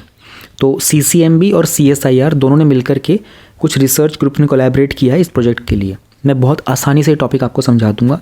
हमें इसमें पता क्या क्या समझना होगा। पहले तो हम पढ़ेंगे CSIR के बारे में, ठीक है जी। फिर हम लोग पढ़ेंगे एपिजेनेटिक्स क्या होता है, एपिडेमियोलॉजी क्या होता है। फिर हम लोग थोड़ा सा जानेंगे DNA के बारे में, सेल क्या होता है, और फिर ये प्रोजेक्ट के बारे में। It's very very simple. तो और मैं आपको ना ये डायग्राम से समझाऊंगा, ये मैंने अलग से डायग्राम इसमें ऐड कर दिया। ये सेल होता है, ये सब बहुत आसानी से समझ में आएगा। ये मत सोचना कि अरे ये तो बायोटेक्नोलॉजी समथिंग करके है, टफ होगा, बहुत सिंपल है। CSIR को हम लोग जानेंगे प्रीलिम्स के लिए, इसमें मेंस का क्वेश्चन नहीं दिखाई देगा आपको। हेडक्वार्टर कैपिटल में है, न्यू दिल्ली में। ऑटोनमस बॉडी है, यानी कि अपने मोस्टली फंक्शंस, अपने डिसीजंस खुद लेता है। 1942 में बनाया गया था, पुराना है, ministry of science and tech के अंदर आता है। इंडिया में साइंस एंड टेक के लिए रिसर्च एंड डेवलपमेंट का काम होता है। ओशियोनोग्राफी, geophysics, chemical, drugs, genomics etcetera etcetera, ये बहुत इंपॉर्टेंट है। इसके प्रेसिडेंट हमारे प्राइम मिनिस्टर होते हैं। इट्स सिंपल, इतना समझ लिया। अब चलते हैं एपिजेनेटिक्स क्या होता है। ये दो तरह की कुछ स्टडीज़ होती हैं। इसमें हम ये देखते हैं your behaviour and environment can cause changes that affect the way your genes work. आपके बर्ताव से और आपके आसपास के वातावरण से आपके जीन्स पर कुछ प्रभाव पड़ता है। उस चीज़ को जब हम पढ़ते हैं उस स्टडी को बोलते हैं एपिजेनेटिक्स। एपिडेमियोलॉजी भी साइंटिफिक डिसिप्लिन होता है। इसमें हम पैटर्न्स और फैक्टर्स देखते हैं पॉपुलेशन में हेल्थ और डिजीज़ के, कितना रिस्क है, कैसे प्रिवेंट करना है, कैसे कंट्रोल करना है। राइट, तो ये दो हल्की हल्की बेसिक डेफिनेशन समझ में आ गई आपको थोड़ा सा CSIR के बारे में समझ में आ गया। अब नेक्स्ट चीज़ यहाँ पे मुझे समझनी है वो है ये ह्यूमन बॉडी होती है पूरी की पूरी, ठीक है, मतलब एक इंसान होता है। ये अजीब सा मैंने इंसान बना दिया, टिंग डिंग डिंग टिंग डिंग डिंग डिंग, ठीक है। इसको कपड़े वपड़े पहना देते हैं, मस्त जूते वूते पहना देते हैं। अब इसकी बॉडी में होता है एक सेल, ठीक है। सेल क्या होता है, आप लोगों ने स्कूल में पढ़ा होगा ना, फंडामेंटल यूनिट ऑफ लाइफ। हम सबकी बॉडी में सेल्स होते हैं। इस सेल के अंदर बहुत सारी चीज़ें होती हैं, आप लोगों ने पढ़ा होगा। उस सेल के बीच में होता है एक चीज़, उसको बोलते हैं न्यूक्लियस। न्यूक्लियस के अंदर होता है ये पूरा क्रोमोसोम, ऐसे ये एक्स की तरह से बना होता है एक स्ट्रक्चर सा। इसके अंदर होते हैं ये घुमा घुमा सा जो रिबन सा दिख रहा है ना, इसको बोलते हैं DNA। इस DNA के ऊपर एक सेगमेंट होता है छोटा सा, इस पूरे DNA का एक सेगमेंट होता है, उसको बोलते हैं जीन। इसके ऊपर ये कुछ चीज़ें होती हैं इनको बोलते हैं nucleotides, adenine, cytosine, thymine, guanine. Simple है ना, कैसे याद रखोगे? C के बाद आता है N के बाद फिर आएगा C के बाद आएगा फिर D के बाद आएगा फिर G। Cell, nucleus, chromosome, DNA, gene. Simple. अब ये देखो यहाँ पर कुछ लिखा हुआ है, DNA समझ में आ गया। अब इसके अंदर जेनेटिक इन्फॉर्मेशन होती है। ये 2 स्ट्रैंड्स होते हैं, शेप इसकी डबल हेलिक्स की होती है। हर एक स्ट्रैंड में अल्टरनेटिंग शुगर्स होते हैं, alright. Attach to each sugar, हर एक शुगर के बेस होते हैं, एडेनाइन, साइटोसाइन, गुआनिन और थायमिन, शुगर के बेस होते हैं। A की पेयरिंग T के साथ होती है, C की पेयरिंग G के साथ होती है। इतना ही UPSC पूछेगा आपसे, इसके बियॉन्ड UPSC में जाने की ज़रूरत नहीं है। अगर आप मेडिकल फील्ड के हैं, बैकग्राउंड के, तो आपको पता होगा इनके बारे में और डिटेल में, बाकी लोगों को इससे ज़्यादा पढ़ने की ज़रूरत नहीं है। जीन्स क्या होते हैं हमने देखा ना, स्मॉल सेक्शन होता है DNA का, उसमें इनहेरिटेंस की इन्फॉर्मेशन होती है। ओके फाइन, इतना ही समझना था। अब हम लोग देखते हैं, हम लोगों ने यहाँ पर बात की थी एपिजेनेटिक एपिडेमियोलॉजी की partnership. We understood what is epigenetics, we understood what is epidemiology. एक चीज़ होती है, उसको बोलते हैं DNA मिथेन समथिंग CH3 समझ में आ रहा है? ओके। जब हम कॉम्बिनेशन करते हैं एपिजेनेटिक्स का और एपिडेमियोलॉजी का, तो हम लोग उसको बोलते हैं कि this the part of epidemiology that studies the effect of epigenetic changes on the occurrence and distribution of diseases. सुनो, एपिडेमियोलॉजी हम लोग देख रहे थे कि पॉपुलेशन के हेल्थ और डिजीज़ पे क्या होता है। इस एपिडेमियोलॉजी के अंदर हम लोग जब एपिजेनेटिक चेंज की बात करते हैं कि कैसे हमारा बिहेवियर एनवायरनमेंट हमारे जीन को इम्पैक्ट कर रहा है, ठीक है, उसके अंदर हम लोग डिजीज़ के डिस्ट्रीब्यूशन वगैरह को पढ़ते हैं। तो उसका एक मॉडिफिकेशन होता है, उसको बोलते हैं DNA मिथाइलेशन, जिसमें हम लोग कहते हैं कि DNA के ऊपर कह सकते हो कि आप मिथेन की बात, चलो मिथाइल को ऐसे ही लेके चलते हैं, अदरवाइज आप कंफ्यूज हो जाओगे। During stress DNA may undergo increased methylation leading to separation of those genes। जब high level of DNA methylation होता है, एक जीन प्रोमोटर रीजन है, उसके कारण जीन साइलेंसिंग हो जाती है, जिसके कारण एक जीन अपने आप को एक्सप्रेस नहीं कर पाता। ठीक है, मुझे लग रहा है अभी भी आपको शायद ये डाउट में लगेगा। Let's understand what is this deep project. तो लंदन में यूनिवर्सिटी ऑफ ब्रिस्टल है, उसके साथ मिलकर CSR ने एक 5 साल का प्रोजेक्ट चलाया रिसर्च को लेकर के, ठीक है। तो कुछ वाइड यूरोपियन ओरिजिन के लोग हैं, ठीक है, तो बहुत सारी पॉपुलेशन की रिसर्च वगैरह होती है ना, तो उसमें डेटा यहाँ से कलेक्ट किया जाता है। तो अब हमारे लिए जेनेटिक डेटाबेस का जो डेटा है ना, उसकी रिक्वायरमेंट है बहुत सारे फैक्टर समझने के लिए कि डिजीज़ के रिस्क क्या क्या हो सकते हैं। तो ये एक जेनोमिक डेटा सेट क्रिएट करेगा, ठीक है। इसमें हमारे पास और भी बहुत सारी पॉपुलेशन ऐड हो जाएगी। हम एनालाइज करेंगे DNA मिथाइलेशन का डेटा को और बहुत सारे दूसरे मेजर्स। जो डीप स्टडी का एम होगा ना, ये इसमें 13,000 पार्टिसिपेंट्स होंगे और इंडिया से भी होने वाले हैं। तो हम लोगों ने उसका पार्टिसिपेशन बढ़ा दिया है अभी। भारत के लिए फ़ायदेमंद क्यों होगा? भारत में हम लोग समझ पाएंगे कि NCD नॉन कम्युनिकेबल डिजीज़ किस तरह से हो रही होती हैं, ठीक है। जैसे टाइप 1 टाइप 2 डायबिटीज़ हो गया, क्रॉनिक पेनक्रियाटाइटिस होता है। तो ये भी अलग अलग तरह की बीमारियाँ हम लोगों को समझने को मिलेंगी थ्रू दिस प्रोजेक्ट। इसमें हम लोग यही डीएनए मिथाइलेशन को समझने की कोशिश करेंगे कि किस तरीके से डीएनए के अंदर मिथाइलेशन होता है, जिसके कारण वो जीन अपने आप को एक्सप्रेस नहीं कर पाता। जीन का एक्सप्रेस करना ज़रूरी है, क्यों? क्योंकि वो इनहेरिटेंस की इन्फॉर्मेशन कैरी कर रहा है, एक जनरेशन से दूसरी जनरेशन पर वो इन्फॉर्मेशन कैरी करता है। तो इस प्रोजेक्ट पे काम करके हम लोग बहुत सारी बीमारियों के बारे में पता लगाएंगे। प्रॉब्लम है इस तरह की इश्यूज़, इन जो सर्वेज होते हैं, प्रोजेक्ट्स होते हैं, उसमें बहुत सारा डेटा होता है और आजकल डिजिटल वर्ल्ड है, हैक भी हो सकता है, साइबर इश्यूज़ हो सकते हैं, तो प्रिवेसी का इशू रहेगा। एथिकल कंसिडरेशन से हम लोग जब भी बायोटेक्नोलॉजी की बात करते हैं, एथिकल इश्यूज़ पक्का आते हैं। क्या ये एथिकली ठीक है, मॉरली ठीक है, वैल्यू बेस्ड है या नहीं है, मिसयूज़ तो नहीं होगा। फिर डेटा को स्टोर कहाँ किया जाएगा, मैनेज कौन करेगा इतना सारा डेटा। जीनोम की जो नेचर होती है बड़ी डायनामिक होती है, क्योंकि म्यूटेशन हो सकता है। हम लोगों ने देखा ना, वायरस भी म्यूटेट कर जाता है। सिलेक्शन, प्रेशर, एडेप्टेशन, बहुत सारे चैलेंजेस आएंगे। तो डायनामिक मतलब विच कीप्स ऑन चेंजिंग, जो बदलता रहता है। एक होता है स्टैटिक, जैसे हमारे करंट अफेयर जो होते हैं वो डायनामिक चीज़ होती है, it keeps on changing. But एक आपका स्टैटिक सिलेबस होता है। फिर हम लोग क्लिनिक में जो अवेलेबल डेटा होता है, जीनोमिक डेटा, सबको मिलाने की कोशिश करेंगे, है ना। तो इंटीग्रेशन में चैलेंजेस आ सकते हैं, ये अपना बायोटेक्नोलॉजिकल के ऑपरेशन चैलेंजेस होते हैं। But these are the challenges which needs to be considered. क्या करें? कोलैबोरेशन करो, डेटा शेयरिंग करो, स्टैंडर्ड प्रोटोकॉल का इस्तेमाल करो, एथिकल गाइडलाइंस का इस्तेमाल करो, पब्लिक परसेप्शन एजुकेशन का इस्तेमाल करो। जो बेसिकली लोगों की अंडरस्टैंडिंग होनी चाहिए जीनोमिक्स को लेकर के, जेनेटिक टेस्टिंग को लेकर के। कम्युनिटी को एंगेज किया जा सकता है, क्योंकि पॉपुलेशन बहुत डाइवर्स है, तो लोगों का ट्रस्ट बिल्डअप करना पड़ेगा। एंड वी कैन, एक और इसमें लिखा हुआ नहीं है वे फॉरवर्ड में, बट ये था कि हम लोग और नंबर ऑफ़ पार्टिसिपेंट्स भी चूज़ कर सकते हैं। We have chosen from Africa, Asia, North and South America. But उसमें भी हम लोगों को और डाइवर्स देखना पड़ेगा। कुछ कंट्रीज से ज़्यादा लोग होंगे, हो सकता है कोई डेजर्ट वाले एरिया से ज़्यादा हो, कोई एवरग्रीन एरिया से ज़्यादा हो, तो हम लोगों को उसमें और डाइवर्सिटी लाने की ज़रूरत है। इस तरह के प्रोजेक्ट को जो टॉपिक्स होते हैं ना, ये आपको यूपीएससी बहुत मुश्किल से पूछेगा इंटरव्यू में। बट हो सकता है कि जैसे ये CSIR के बारे में कुछ चीज़ आपसे प्रीलिम्स में पूछ ली जाए, है ना। बाकी DNA वगैरह क्या होता है, जीन क्या होता है, ये चीज़ आपकी प्रीलिम्स में आती रहती है। तो ये बेसिक तो आपको पता ही होना चाहिए, मैंने आप लोगों को यहाँ से बता दिया है। Simple topic.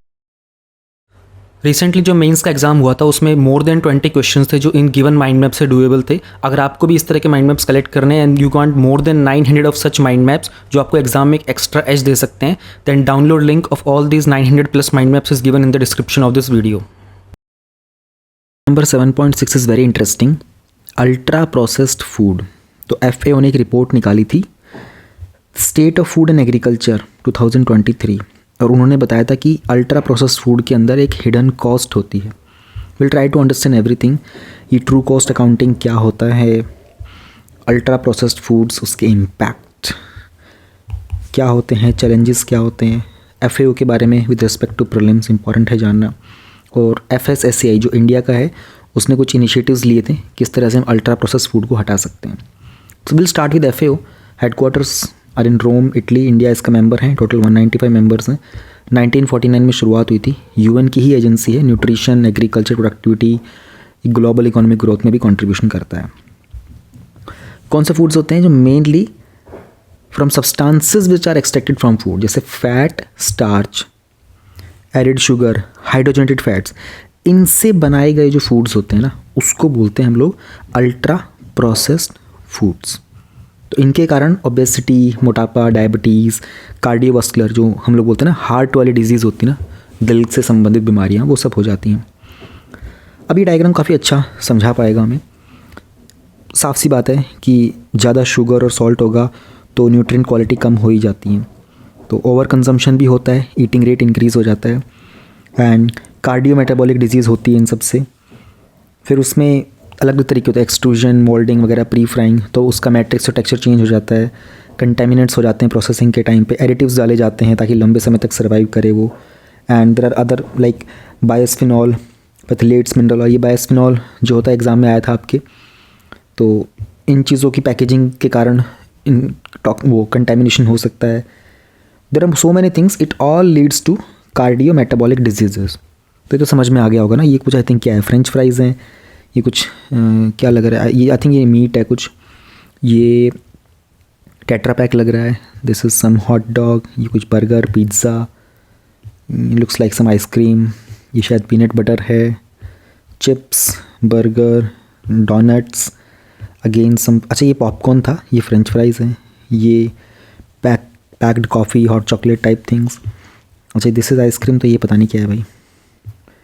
ये कुछ सैंडविचेस वगैरह हैं, ये भी कुछ सैंडविच वगैरह हैं।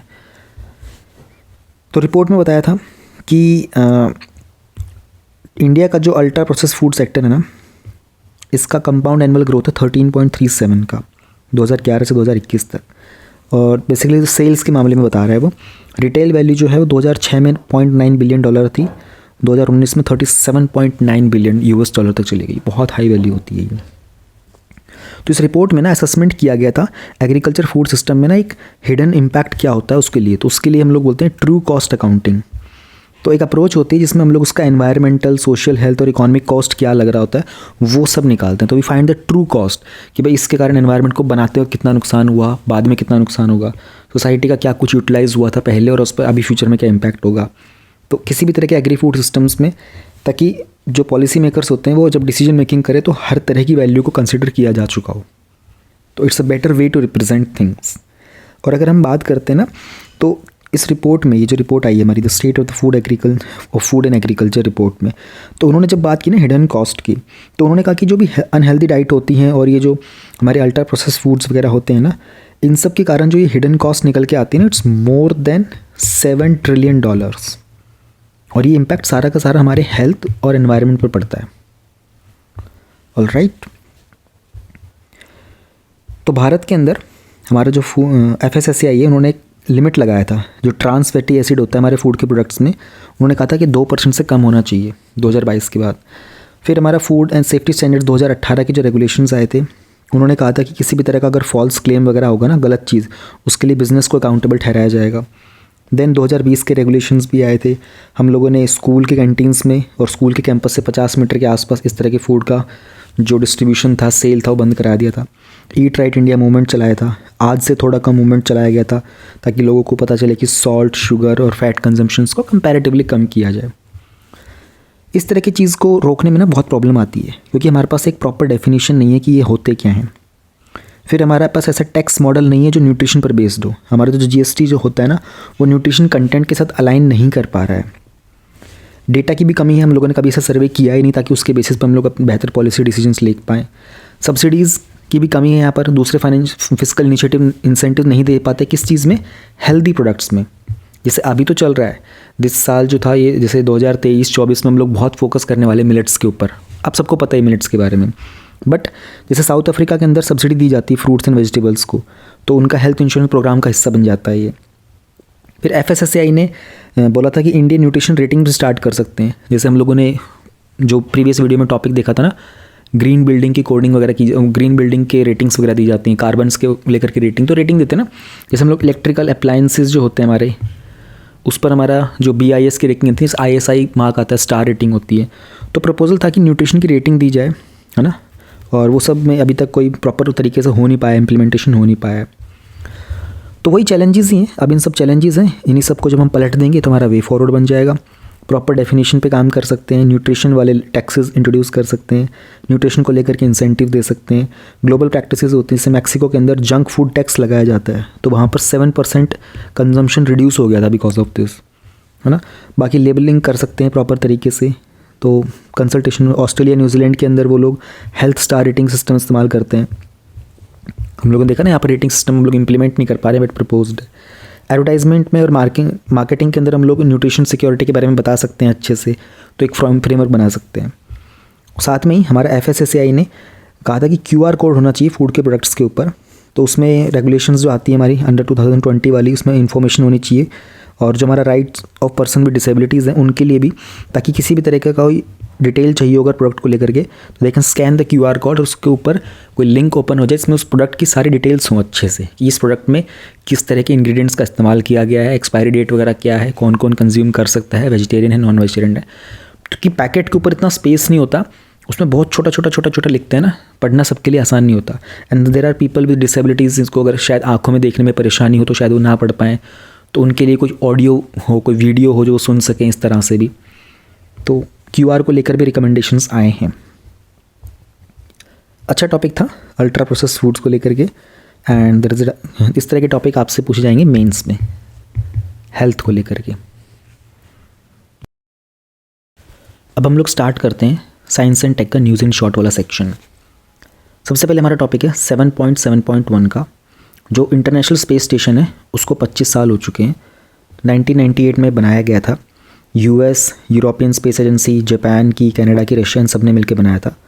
और ये अर्थ में हर 90 मिनट के अंदर बेसिकली 250 माइल्स की हाइट पर है, एक एवरेज एल्टीट्यूड के ऊपर ऑर्बिट करता है ये, यानी कि हर 1.5 घंटे में पूरे अर्थ का चक्कर लगा लेता है। और ईयर 2000 से कॉन्स्टेंटली ऑक्यूपाइड है।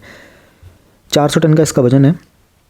ऐसी रिसर्च वहाँ पर की जा रही होती है जो कहीं और पर नहीं की जा सकती, जैसे फ्लूइड्स में, कंबशन में, लाइफ सपोर्ट सिस्टम्स में, एक्सेट्रा में।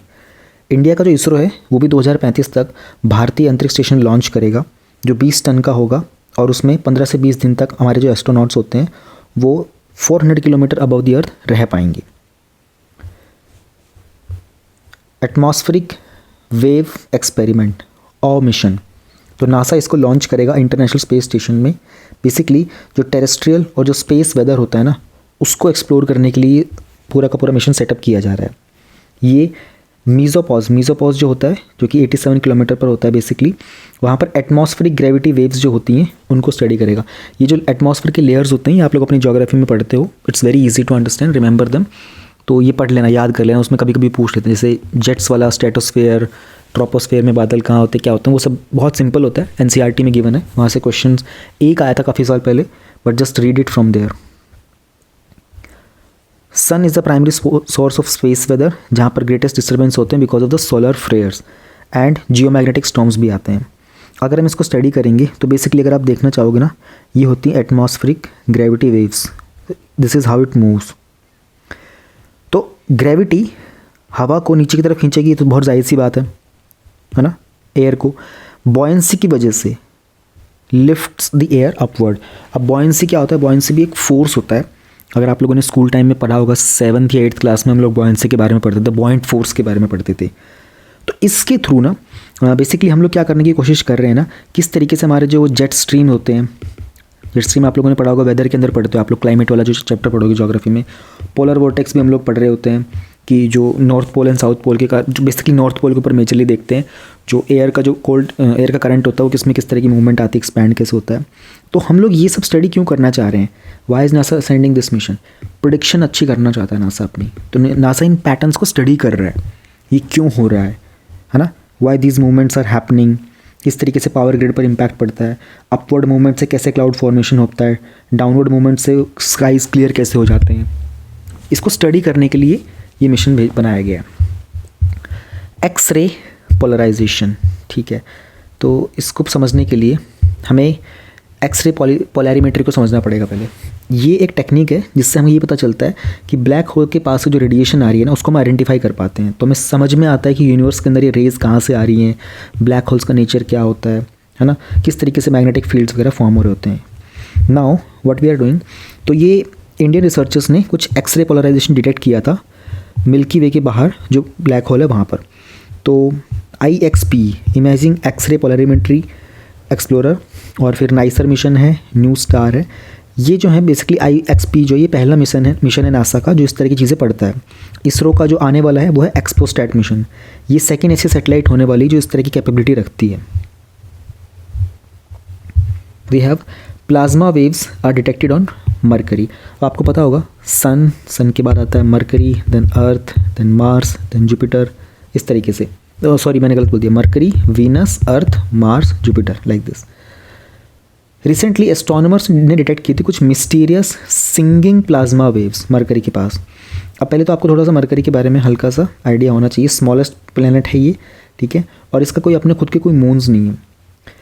ये क्लोजेस्ट प्लेनेट है सन का, और वीनस जो है मरकरी के क्लोजेस्ट है। अभी आपको ध्यान रखना, लाइक ये क्वेश्चन बनता भी बहुत बार, सन के बाद मरकरी है, फिर वीनस है, फिर अर्थ है, फिर मार्स है। तो कायदे से देखा जाए तो मरकरी हॉटेस्ट होना चाहिए, बट वीनस हॉटेस्ट प्लेनेट आता है, थोड़ा सा डिफरेंस पता होना चाहिए। नासा ने पहले भी यहाँ पर मैग्नेटिक फील्ड डिटेक्ट किया था यूजिंग मरीनर 10 1973 में। फिर नासा ने इसको पहली बार ऑर्बिट भी किया था मैसेंजर के थ्रू। देन नासा ने मिलकर जापान और यूरोपियन स्पेस एजेंसी ने मिलकर के मर्क्यूरी बेपी कोलंबो मिशन भेजा था 2018 में।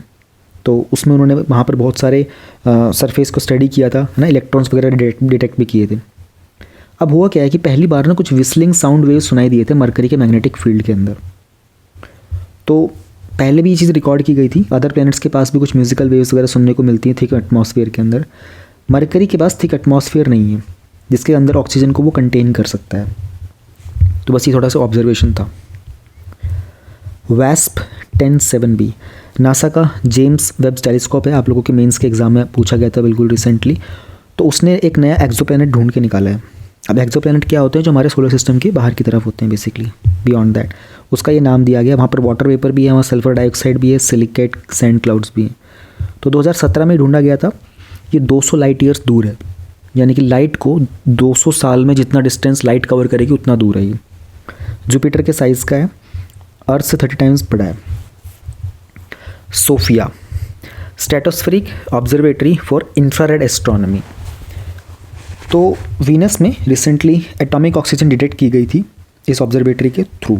अब वीनस के बारे में सबको पता है, अर्थ के जैसा दिखता है बिल्कुल, है ना। और लेकिन अनलाइक अर्थ ये रोटेट करता है क्लॉकवाइज।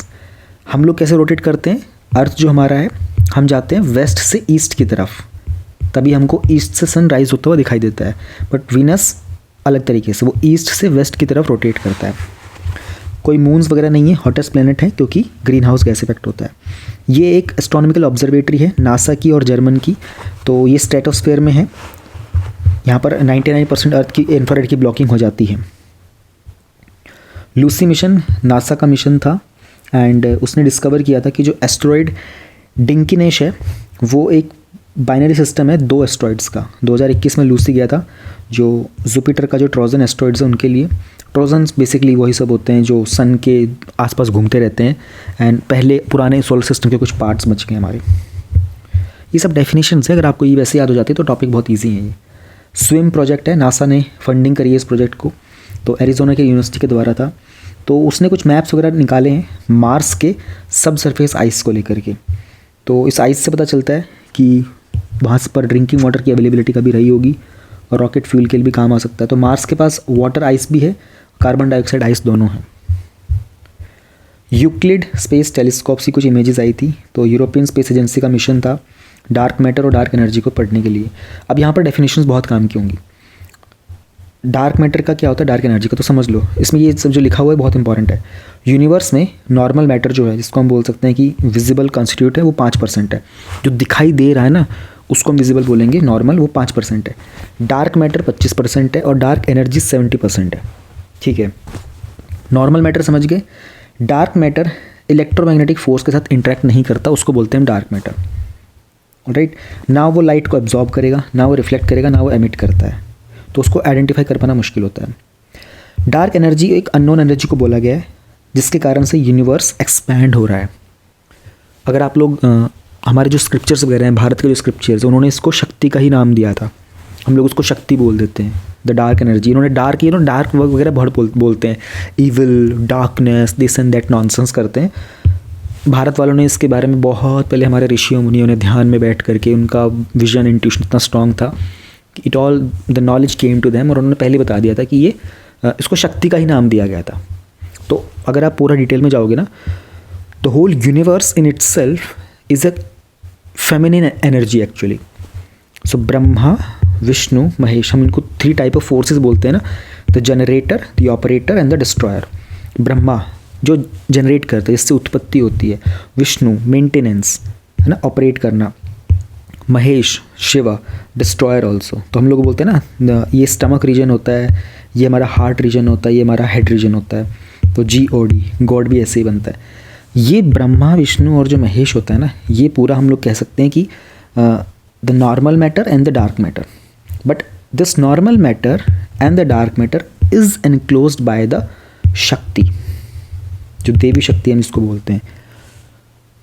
तो अगर आप भारत की नॉलेज के हिसाब से देखो तो feminine energy is more powerful than the masculine energy. ये भी एक तरीका याद करने का।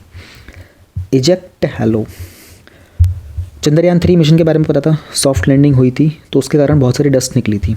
ठीक है जी, उसके कारण एक पैच बन गया था वहाँ पर, उसका नाम दिया गया ejecta hello.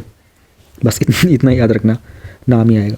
Aeronautical society of India, ठीक है, भारत की ऐसी सोसाइटी है जो एरोनॉटिक्स में, एरोस्पेस में, एविएशन में काम करती है एंड इसको इनॉग्रेट किया गया था 1948 में हमारे जो पहले प्रधानमंत्री थे नेहरू जी, उनके द्वारा। और उस टाइम पर पैटर्न इन चीफ भी थे सोसाइटी के। तो AICT हो गया, IITs हो गया, उनके साथ इनका कोलैबोरेशन भी है, एफिलिएशन है। तो रिसेंटली एग्जीबिशन के अंदर ऑर्गेनाइज़ किया गया था, उसमें 75 ईयर्स ऑफ एक्सलेंस के ऊपर एक एग्जीबिशन था, इंटरनेशनल कॉन्फ्रेंस कम एग्जीबिशन हुआ था, aerospace and aviation in 2047, because Bharat को 100 साल हो जाएंगे। प्राइवेट 5G, अब आपको 5G पता होगा क्या होता है।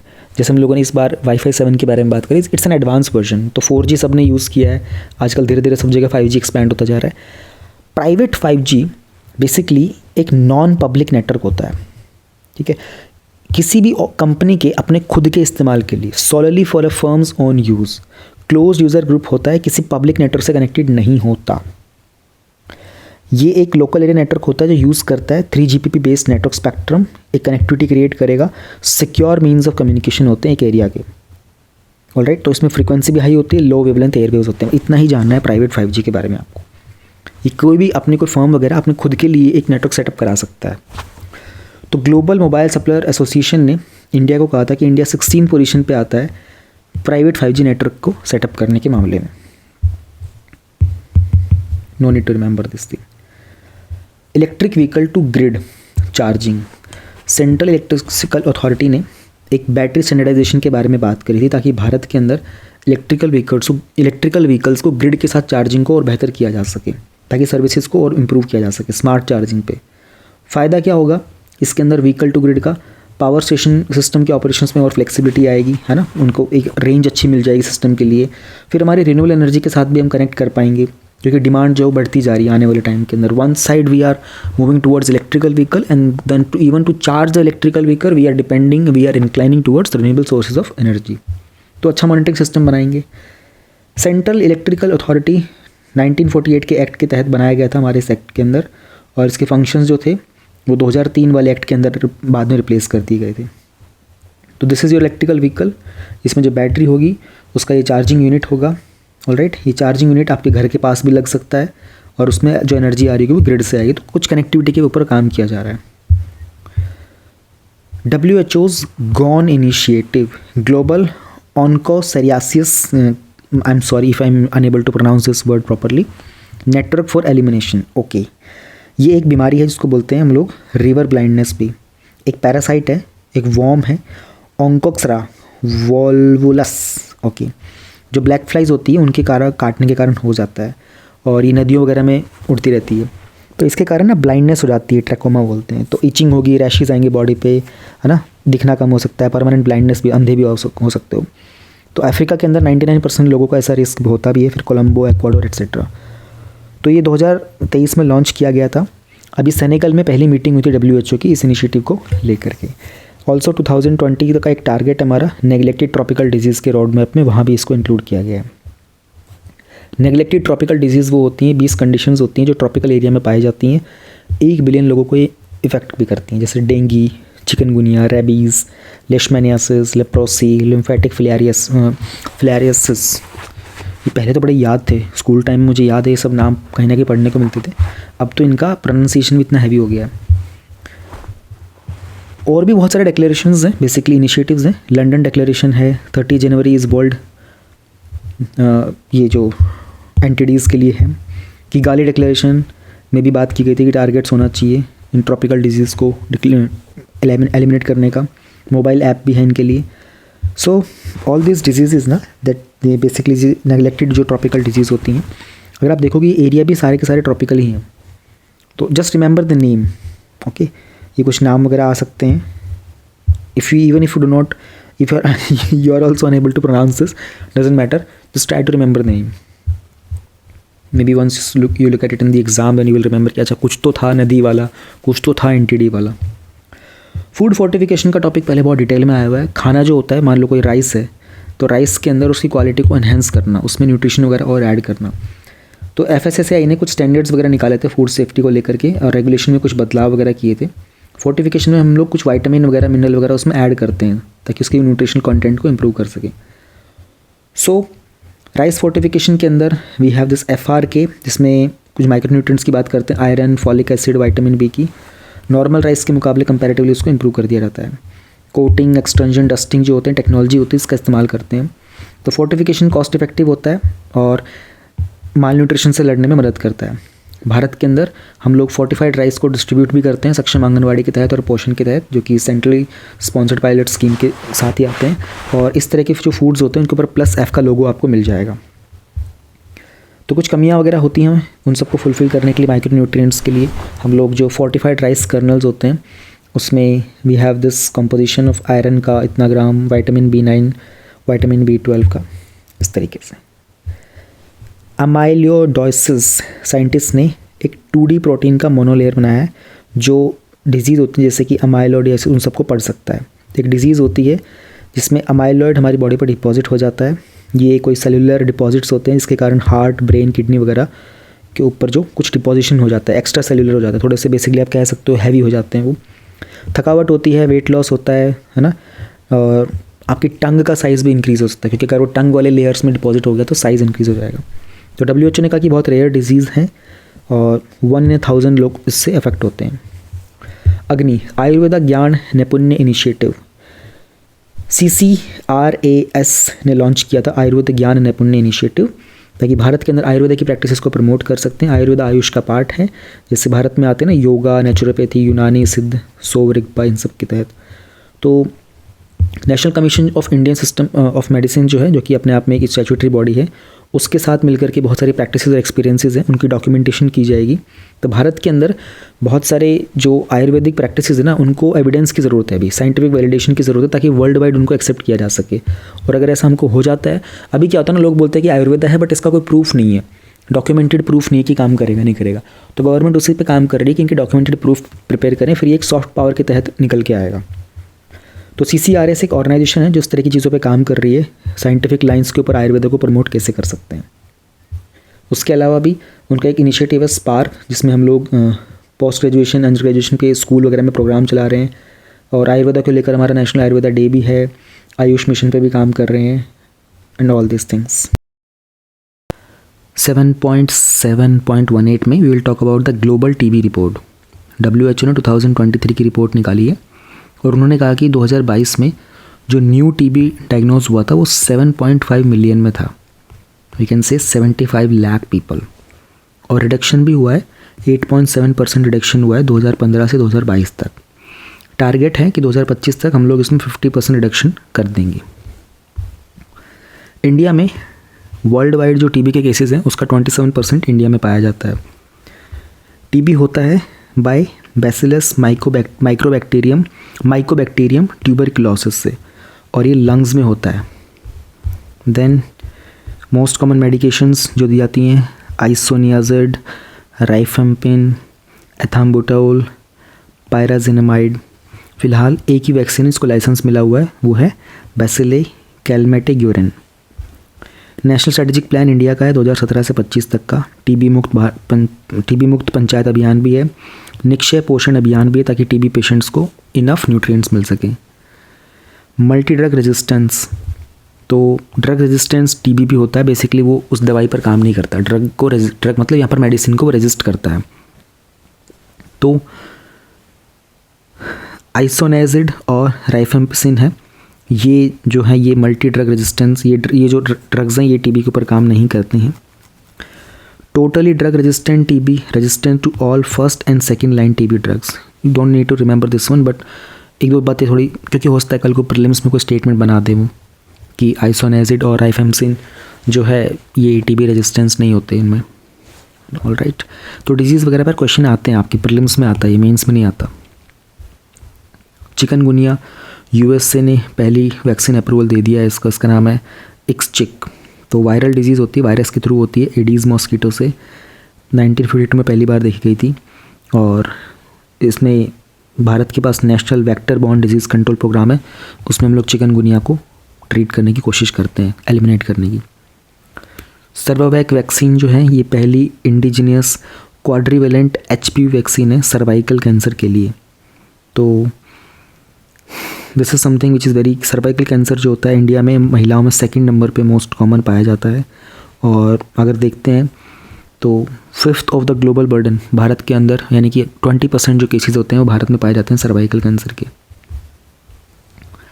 ई प्राइम लेयर, तो एक नया लेयर है अर्थ के कोर के आउटर मोस्ट लेयर पर, जिसमें जब प्लेनेट में वाटर जाता है डीप पेनेट्रेट में तब बनता है ये।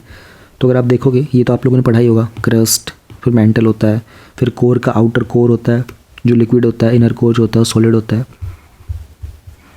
लेटेस्ट रिसर्च से पता चला कि टेक्टोनिक जो प्लेट्स होती हैं जिसमें सरफेस वाटर होता है वो उसको डीप वाटर में लेके जाती हैं, जिसके कारण हाइड्रोजन रिच एक सिलिकॉन डिप्लीटेड लेयर बनता है आउटर कोर पर। तो इससे हमें अर्थ के इंटरनल मैकेनिज्म्स के बारे में पता चलता है। अब ये नाम आ सकता है आपके एग्जाम में, ई प्राइम लेयर, तो इससे संबंधित फिर वो आएगा। तो you have to study these layers in detail, ये आपकी ज्योग्राफी के एनसीईआरटी में गिवन होता है। वाइट हाइड्रोजन, रिसेंटली फ्रांस में हाइड्रोजन मिली थी, वाइट हाइड्रोजन। तो बेसिकली नेचुरल, गोल्ड और जियोलॉजिक हाइड्रोजन को बोलते हैं। ये अर्थ के क्रस्ट में मिलती है और इसमें वाटर मॉलिक्यूल्स और आयरन के मिनरल्स होते हैं जैसे ऑलिवाइन वगैरह, ये रिएक्ट करते हैं। इसको एविएशन में, शिपिंग में, स्टील प्रोडक्शन में इस्तेमाल करते हैं। नाइट्रोजन 9 रिसेंटली डिस्कवर किया था, इसके न्यूक्लियाई, इसमें 7 प्रोटॉन्स और 2 न्यूट्रॉन्स थे। तो it only exist for 1 billionth of a nano second. तो बेसिकली उन्होंने एक न्यूक्लियाई इस तरीके से रिसेंटली डिस्कवर किया क्योंकि इस पर आइसोटॉप की स्टेबिलिटी का इम्पैक्ट होता है। तो वो इसकी अंडरस्टैंडिंग को इम्प्रूव करने की कोशिश कर रहे हैं, हमारा जो न्यूक्लियर थ्योरी है उसके लिए, क्वांटम मैकेनिक्स के लिए। VPR, vitrimer incorporated with polyrotaxane. तो जापान के साइंटिस्ट ने एक नया वर्जन निकाला है VPR का, जो इपॉक्सी रेजिन विट्रीमर से के ऊपर बेस्ड है। तो ये प्लास्टिक्स होते हैं जो लो टेम्परेचर के ऊपर इनकी काफ़ी अच्छी स्ट्रेंथ होती है और हीट पर ये रीशेप भी हो जाते हैं, एंड तो काफ़ी स्ट्रॉन्ग होते हैं और पार्शियली बायोडिग्रेडेबल भी होते हैं। तो you need to remember about this VPR। ये प्लास्टिक होता है और कुछ एप्लीकेशंस प्लास्टिक के अकॉर्डिंगली, क्योंकि यहाँ से क्वेश्चंस आपके प्रीलिम्स में आते हैं news in short of environment and science and techs से। कल्चर सेक्शन में हम लोग स्टार्ट करते हैं अपना, छोटा सा ही है। संत मीराबाई का पहला टॉपिक है, इनकी 520th बर्थ एनिवर्सरी थी। भक्ति सेंट थी, she was born in 1498 and she passed away in 1546। Hindu mistake poet थी, कृष्णा जी की बहुत बड़ी भक्ति, आप सबने नाम सुना ही होगा। ऐसी लागी लगन मीरा हो गई मगन। तो मेवाड़ की राजकुमारी थी वो, बचपन में इनका नाम यशोदा था। 1516 में इनकी शादी हुई थी राणा भोजराज से, जो मेवाड़ के राजकुमार थे, राणा संगा के बेटे थे वो। राणा संगा बैटल ऑफ खानवा के लिए बहुत पॉपुलर थे, और उनके बाद जब भोजराज की डेथ हुई थी 1521 में, तो शी गॉट मैरिड इन 1516। 5 साल बाद इनके पति की डेथ हो गई थी। फिर वो ईश्वर की खोज में, भगवान की खोज में मेवाड़ छोड़ के चली गई थी। देन वो बहुत जगह गई, वृंदावन में भी उन्होंने अपने समय बिताया था, द्वारका में बिताया था। सगुण भक्ति को उन्होंने फॉलो किया था, बचपन से ही श्री कृष्ण को ही अपना वो पति मानती थी, वो उनको गिरधर गोपाल कहती थी। एक उनका सॉन्ग है, पायो जी मैंने राम रतन धन पायो, है ना। और उनकी पोएम है जो ब्रज भाषा में लिखी गई थी, उसमें राग गोविंद, नरसिंह जी का मायरा, गीत गोविंद की टीका, मीराबाई की मल्हार, राग विहाग, गरबा गीत, ये सब थे। इंग्लिश में इनको ट्रांसलेट किया था रॉबर्ट ब्लाय ने, जेन हर्शफील्ड ने, है ना। और टाइटल था मीराबाई एक्सटेटिक पोएम्स। भक्तमल का एक पोइट्री कलेक्शन था मीराबाई के ऊपर, उसको गुरु नाभादास जी ने लिखा था। और संत रविदास जी की ये डिसाइपल भी बनी थी, एंड उन्होंने who belong to a caste which was untouchable, अछूत बोलते थे ना, तो रविदास जी उस कास्ट से बिलोंग करते थे। तो मीराबाई जी ने बहुत सारे जो ट्रेडिशनल विमेन रोल थे उनको थोड़ा सा रिजेक्ट किया था, and she was living in palace and choose to become a wanderer also. बंजारण की तरह भी उन्होंने समय काफ़ी बिताया था, तो वो बहुत सही समय था। उनके बारे में बहुत आप लोगों ने पढ़ा भी होगा बहुत सारे। She is very celebrated saint of India. Bhakti movement के बारे में थोड़ा बहुत यहाँ पर गिवन है, पर मैं आपको बोलूँगा कि यहाँ पे मत पढ़ना। रीज़न बीइंग, भक्ति मूवमेंट प्रॉपर टॉपिक है जिस पर से क्वेश्चन आता है आपका, सूफी मूवमेंट, भक्ति मूवमेंट। तो यहाँ ना बहुत ज़्यादा डिटेल में नहीं है गिवन कंटेंट, तो यहाँ पढ़ोगे कोई फ़ायदा नहीं है। प्रॉपर आपकी बुक में गिवन होता है, वो पूरा पढ़ना है आपको। You will find questions from Bhakti movement and Sufi movement also, दोनों साथ में पढ़े जाते हैं। जैसे बुद्धिज़्म और जैनिज़्म साथ में पढ़े जाते हैं, वैसी भक्ति मूवमेंट और सूफी मूवमेंट साथ में पढ़े जाते हैं। भक्ति मूवमेंट में ही आप लोग मीराबाई जी के बारे में पढ़ते हो, तो यहाँ पर समय बचाओ। ये सब वही, इसमें कोई करंट अफेयर का कंटेंट नहीं है। सब आपकी बुक में गिवन होता है, NCERT में, वहाँ से पढ़ना। Now we have topic number 8.2। अब जो भी टॉपिक बचे हैं इस वीडियो में रिमेनिंग लास्ट के, सब छोटे छोटे टॉपिक हैं, बिल्कुल शॉर्ट में। रीट्यूनिंग हुई काजी नजरुल इस्लाम की 1992 एंटी ब्रिटिश एंथम करार ओए लो कुपात, एक फॉर फिल्म के लिए। तो बेसिकली सीन क्या है कि इनका जन्म हुआ था बुर्दवाम में, ठीक है, वेस्ट बंगाल के में। 1917 में इंडियन आर्मी में गए, ठीक है, और हवलदार बन गए। पॉपुलरली इनको बोलते हैं विद्रोही कवि। तो कि विद्रोही कवि बेसिकली आई थिंक ये बंगाली वर्ड हो सकता है, रेबल पोएट। 2000 से ज़्यादा इन्होंने गीत लिखे थे और पॉपुलरली नजरुल गीति के बारे में जाने जाते हैं। 1919 में ऑटोबायोग्राफी और डेलिंक्वेट और सौगात। मिलिट्री छोड़ दिया था 1920 में, 3 साल बाद ही। फिर बंगाल मुस्लिम लिटरेरी सोसाइटी को ज्वाइन किया। बंधनहारा, फ्रीडम फ्रॉम बॉन्डेज, बोदान, शैतल अर्ब, बादल प्रतेर, शराब, ये सब इन्होंने लिखे थे। एक फेमस पोएम थी इनकी आनंदमोयर अगोमोने 1922 की। 1903 की इनकी बुक थी प्रलय शिखा, उसको बैन कर दिया गया था, सेडिशन के चार्जेस लगाए गए थे। वो जेल गए थे 1931 में। उसके बाद फिर जो पैक्ट के बाद ही got released also. He fought against British, है ना, और स्वदेशी खिलाफत में पार्टिसिपेट किया था। श्रमिक प्रजा स्वराज दल में उनको ऑर्गेनाइज भी किया था उन्होंने। सोशलिस्ट पॉलिटिकल पार्टी थी। खिलाफत के थोड़े क्रिटिक थे और INC के भी, क्योंकि उन्होंने पॉलिटिकल इंडिपेंडेंस बार्गेन नहीं किया था। उन्होंने हिंदू मुस्लिम यूनिटी के बारे में बात की थी। 1960 में इनको पद्म भूषण भी मिला था रिपब्लिक ऑफ इंडिया से। नेशनल पोएट का इनको टाइटल भी मिला था और एक पदक बांग्लादेश से मिला था। ये वहाँ का सेकंड हाईएस्ट सिविलियन अवार्ड है और इनका लिटरेचर वर्क के कारण इनको बांग्लादेश का नेशनल पोएट भी बोला गया था। ये छोटी छोटी चीज़ें होती हैं, खास करके जब इनका ये योगदान रहा है ना, ये आपके मॉडर्न हिस्ट्री से कनेक्ट होता है। So this becomes very very important for your prelims point of view. Mains में इसका कुछ नहीं आएगा, ये प्रीलिम्स का टॉपिक था। Now we have topic number 8.3 Sharada temple. तो नवरात्रि पूजा हुई थी शारदा देवी टेम्पल पे, जो कि कुपवाड़ा डिस्ट्रिक्ट जम्मू कश्मीर का है। वहाँ पर तीतवाल विलेज के पास जो LOC है वहाँ पर है ये। तो शारदा पीठ जो उस रीजन के हैं वहाँ उसके पास में मार्तन सन टेम्पल है, अमरनाथ भी है। और ये मार्तन टेम्पल से काफ़ी रिजेम्बलेंस खाता है अपने डिज़ाइन वगैरह में। जो अल बरूनी थे उन्होंने कहा था कि ये उस ज़माने में जो तीर्थ की एक बहुत ही महत्वपूर्ण स्थान बताया गया था। तो अभी जो इससे पहले पाकिस्तान गवर्नमेंट ने एक प्लान बनाया था यहाँ पर कॉरिडोर बनाने के लिए, ताकि हिंदू पिलग्रिम्स आ सके शारदा पीठ के लिए। तो एक बार जब ऑपरेट हो जाएगा तो करतारपुर कॉरिडोर के बाद ये सेकंड ऐसी प्लेस हो जाएगी जहाँ पर पाकिस्तान का कंट्रोल होगा बट मूवमेंट अलाउ होगी। तो 18 जो महाशक्ति पीठ हैं उनमें से एक है ये, उनको हम लोग ग्रैंड शक्ति पीठ भी बोलते हैं। तो शारदा जो देवी थी, द गॉडेस ऑफ नॉलेज, तो कहते हैं कि she was regarded as incarnation. तो सरस्वती जो देवी थी उनका एक अवतार थी शारदा देवी। तो उनको कश्मीरी पंडित अपने कुलदेवी भी मानते हैं। ये कुलदेवी का कॉन्सेप्ट ना बड़ा स्ट्रॉन्ग है भारत के अंदर और ये बहुत सटीक है। मतलब today I can say this thing, क्योंकि स्कूल में जब हम बच्चे थे ना तो 2 तरह की नॉलेज आती थी। एक बोलते थे अरे ये सब सही होता है, जो हमारे आसपास के घर परिवार वाले।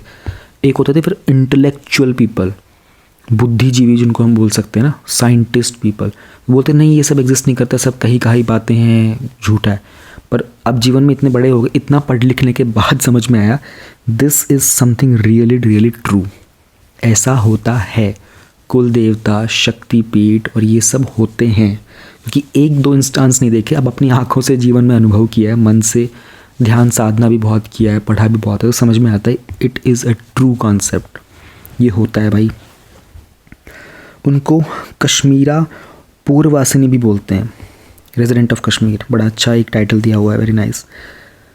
फिर इस पीठ को एक ज़माने में वैदिक वर्क के लिए, स्क्रिप्चर्स के लिए काफ़ी माना जाता था। और ऐसा माना जाता है कि शारदा यूनिवर्सिटी के अंदर एक स्क्रिप्ट थी शारदा नाम की भी। तो आदि शंकराचार्य जी ने भी शारदा यूनिवर्सिटी में पढ़ाई करी थी। रामानुजाचार्य जी थे वो भी यहाँ पर आए थे, उन्होंने विजिट भी किया था और श्री भाष्य उन्होंने यहीं पर लिखा था, ऐसा माना जाता है। So this temple becomes a very very important temple considering Kartarpur corridor के बाद ऑपरेशन हो जाएगा जब ये कॉरिडोर यहाँ पर। तो ठीक है, ओके। यह रिसेंटली 37th एडिशन गोवा में हुआ था। तो ओलंपिक स्टाइल में ही होते हैं, है ना। सर्विस स्पोर्ट्स कंट्रोल बोर्ड है, जो स्पोर्ट्स टीम है इंडियन आर्म फोर्सेस की, वो भी आती है इसमें। एंड ये इंडियन ओलंपिक एसोसिएशन के अंदर होते हैं। तो जो पहला एडिशन हुआ था वो 1924 में हुआ था, जब भारत पाकिस्तान एक ही थे। 8th एडिशन कलकत्ता में हुआ था।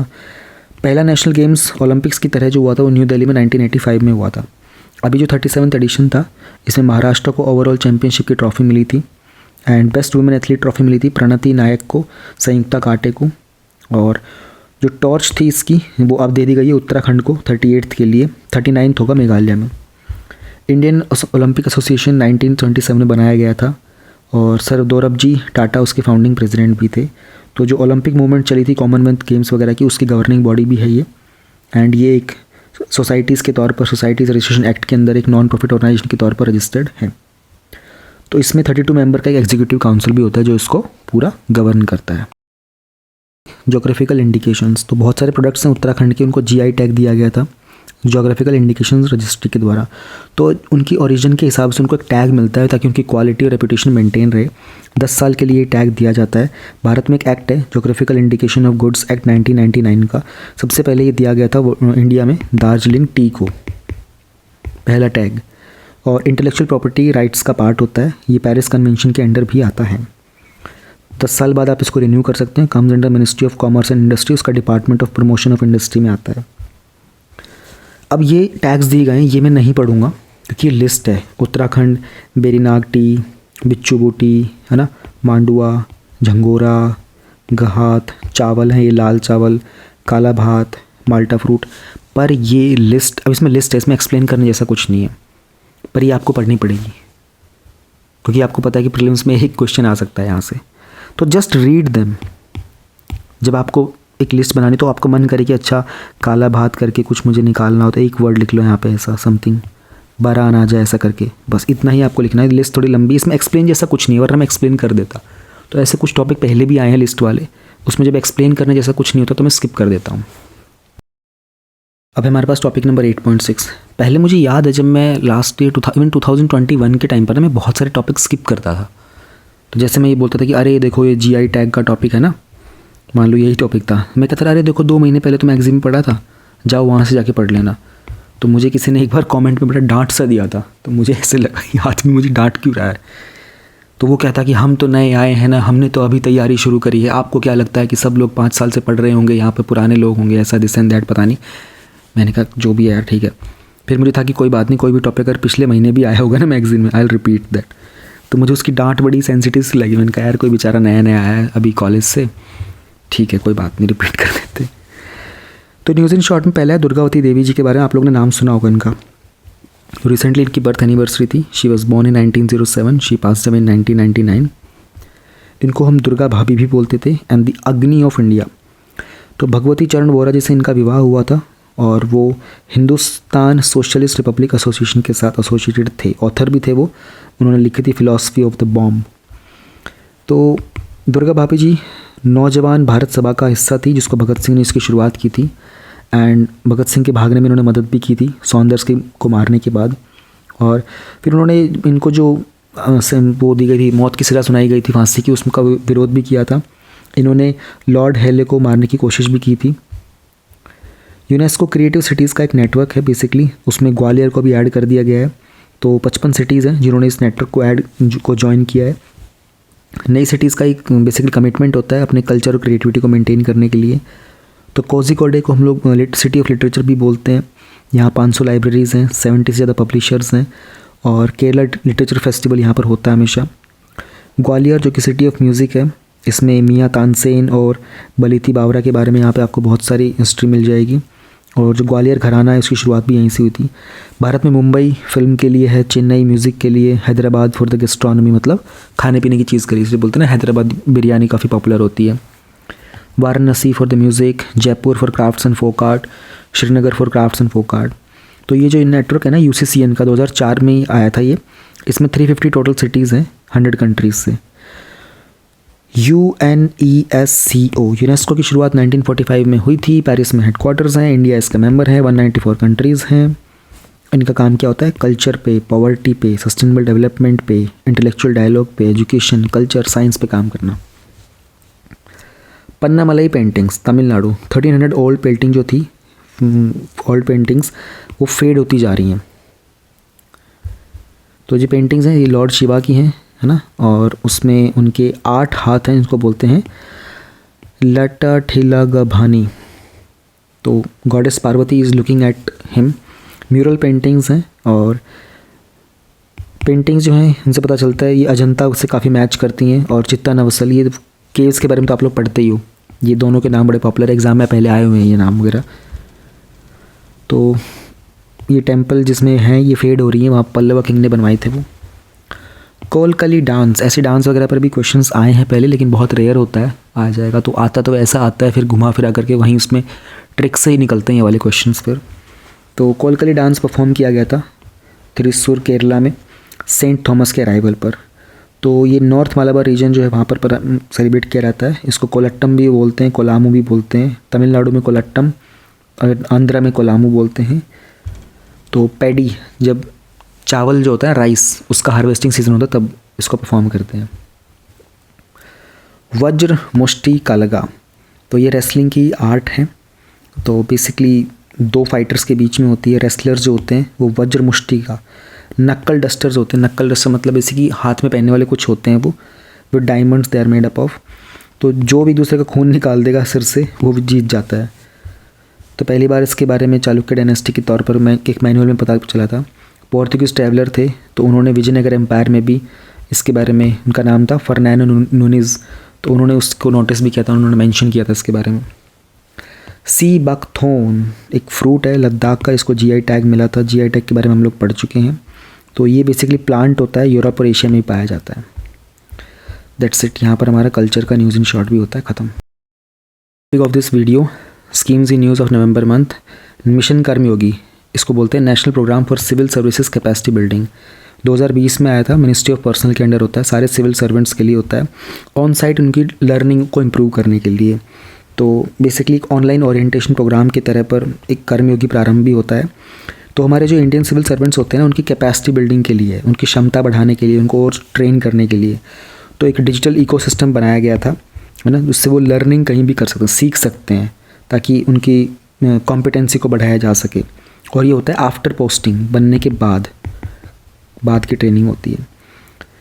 तो इससे 1.5 करोड़ गवर्नमेंट ऑफिशियल्स को डायरेक्ट बेनिफिट मिलता है, सिटीजन्स को भी एम्पावरमेंट मिलती है। इसके 6 पिलर हैं। ये क्वेश्चन आपका मेंस में इनडायरेक्टली आया था, 2020 के जो मेंस हुआ था आई थिंक उसी में आया था। फिर ये इसकी रिसेंटली 1st एनिवर्सरी मनाई गई थी कर्मयोगी प्रारंभ की। तो कर्मयोगी प्रारंभ ऑनलाइन ओरिएंटेशन प्रोग्राम जो था उसके तौर पर ख़त्म। वीडियो हमारी ख़त्म होती है, और आफ्टर कंप्लीटिंग, जो आपने यहाँ तक देख लिया हो, तो मैं आपसे एक रिक्वेस्ट करूँगा, आप वीडियो में नीचे कमेंट कर दीजिएगा कंप्लीट। तो मुझे थोड़ा आइडिया लगता रहेगा कि yes there are many people who are completing this thing. बहुत सारे लोग नहीं लिखते हैं, मुझे पता है, देख तो लेते ही हैं, बाकी कहीं ना कहीं से कनेक्ट बना के रखते हैं। टेलीग्राम चैनल से जुड़े रहो। मैंने इस वीडियो में बोला भी था कि बहुत सारे लोगों को मेडिटेशन की, प्राणायाम की ज़रूरत होती है।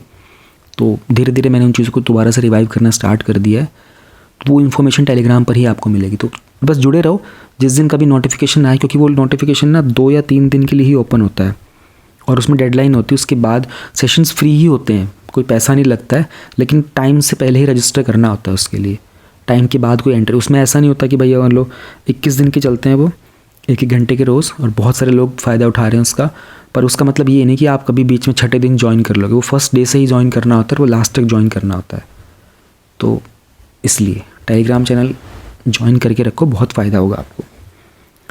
Tata bye bye, take care, all the best.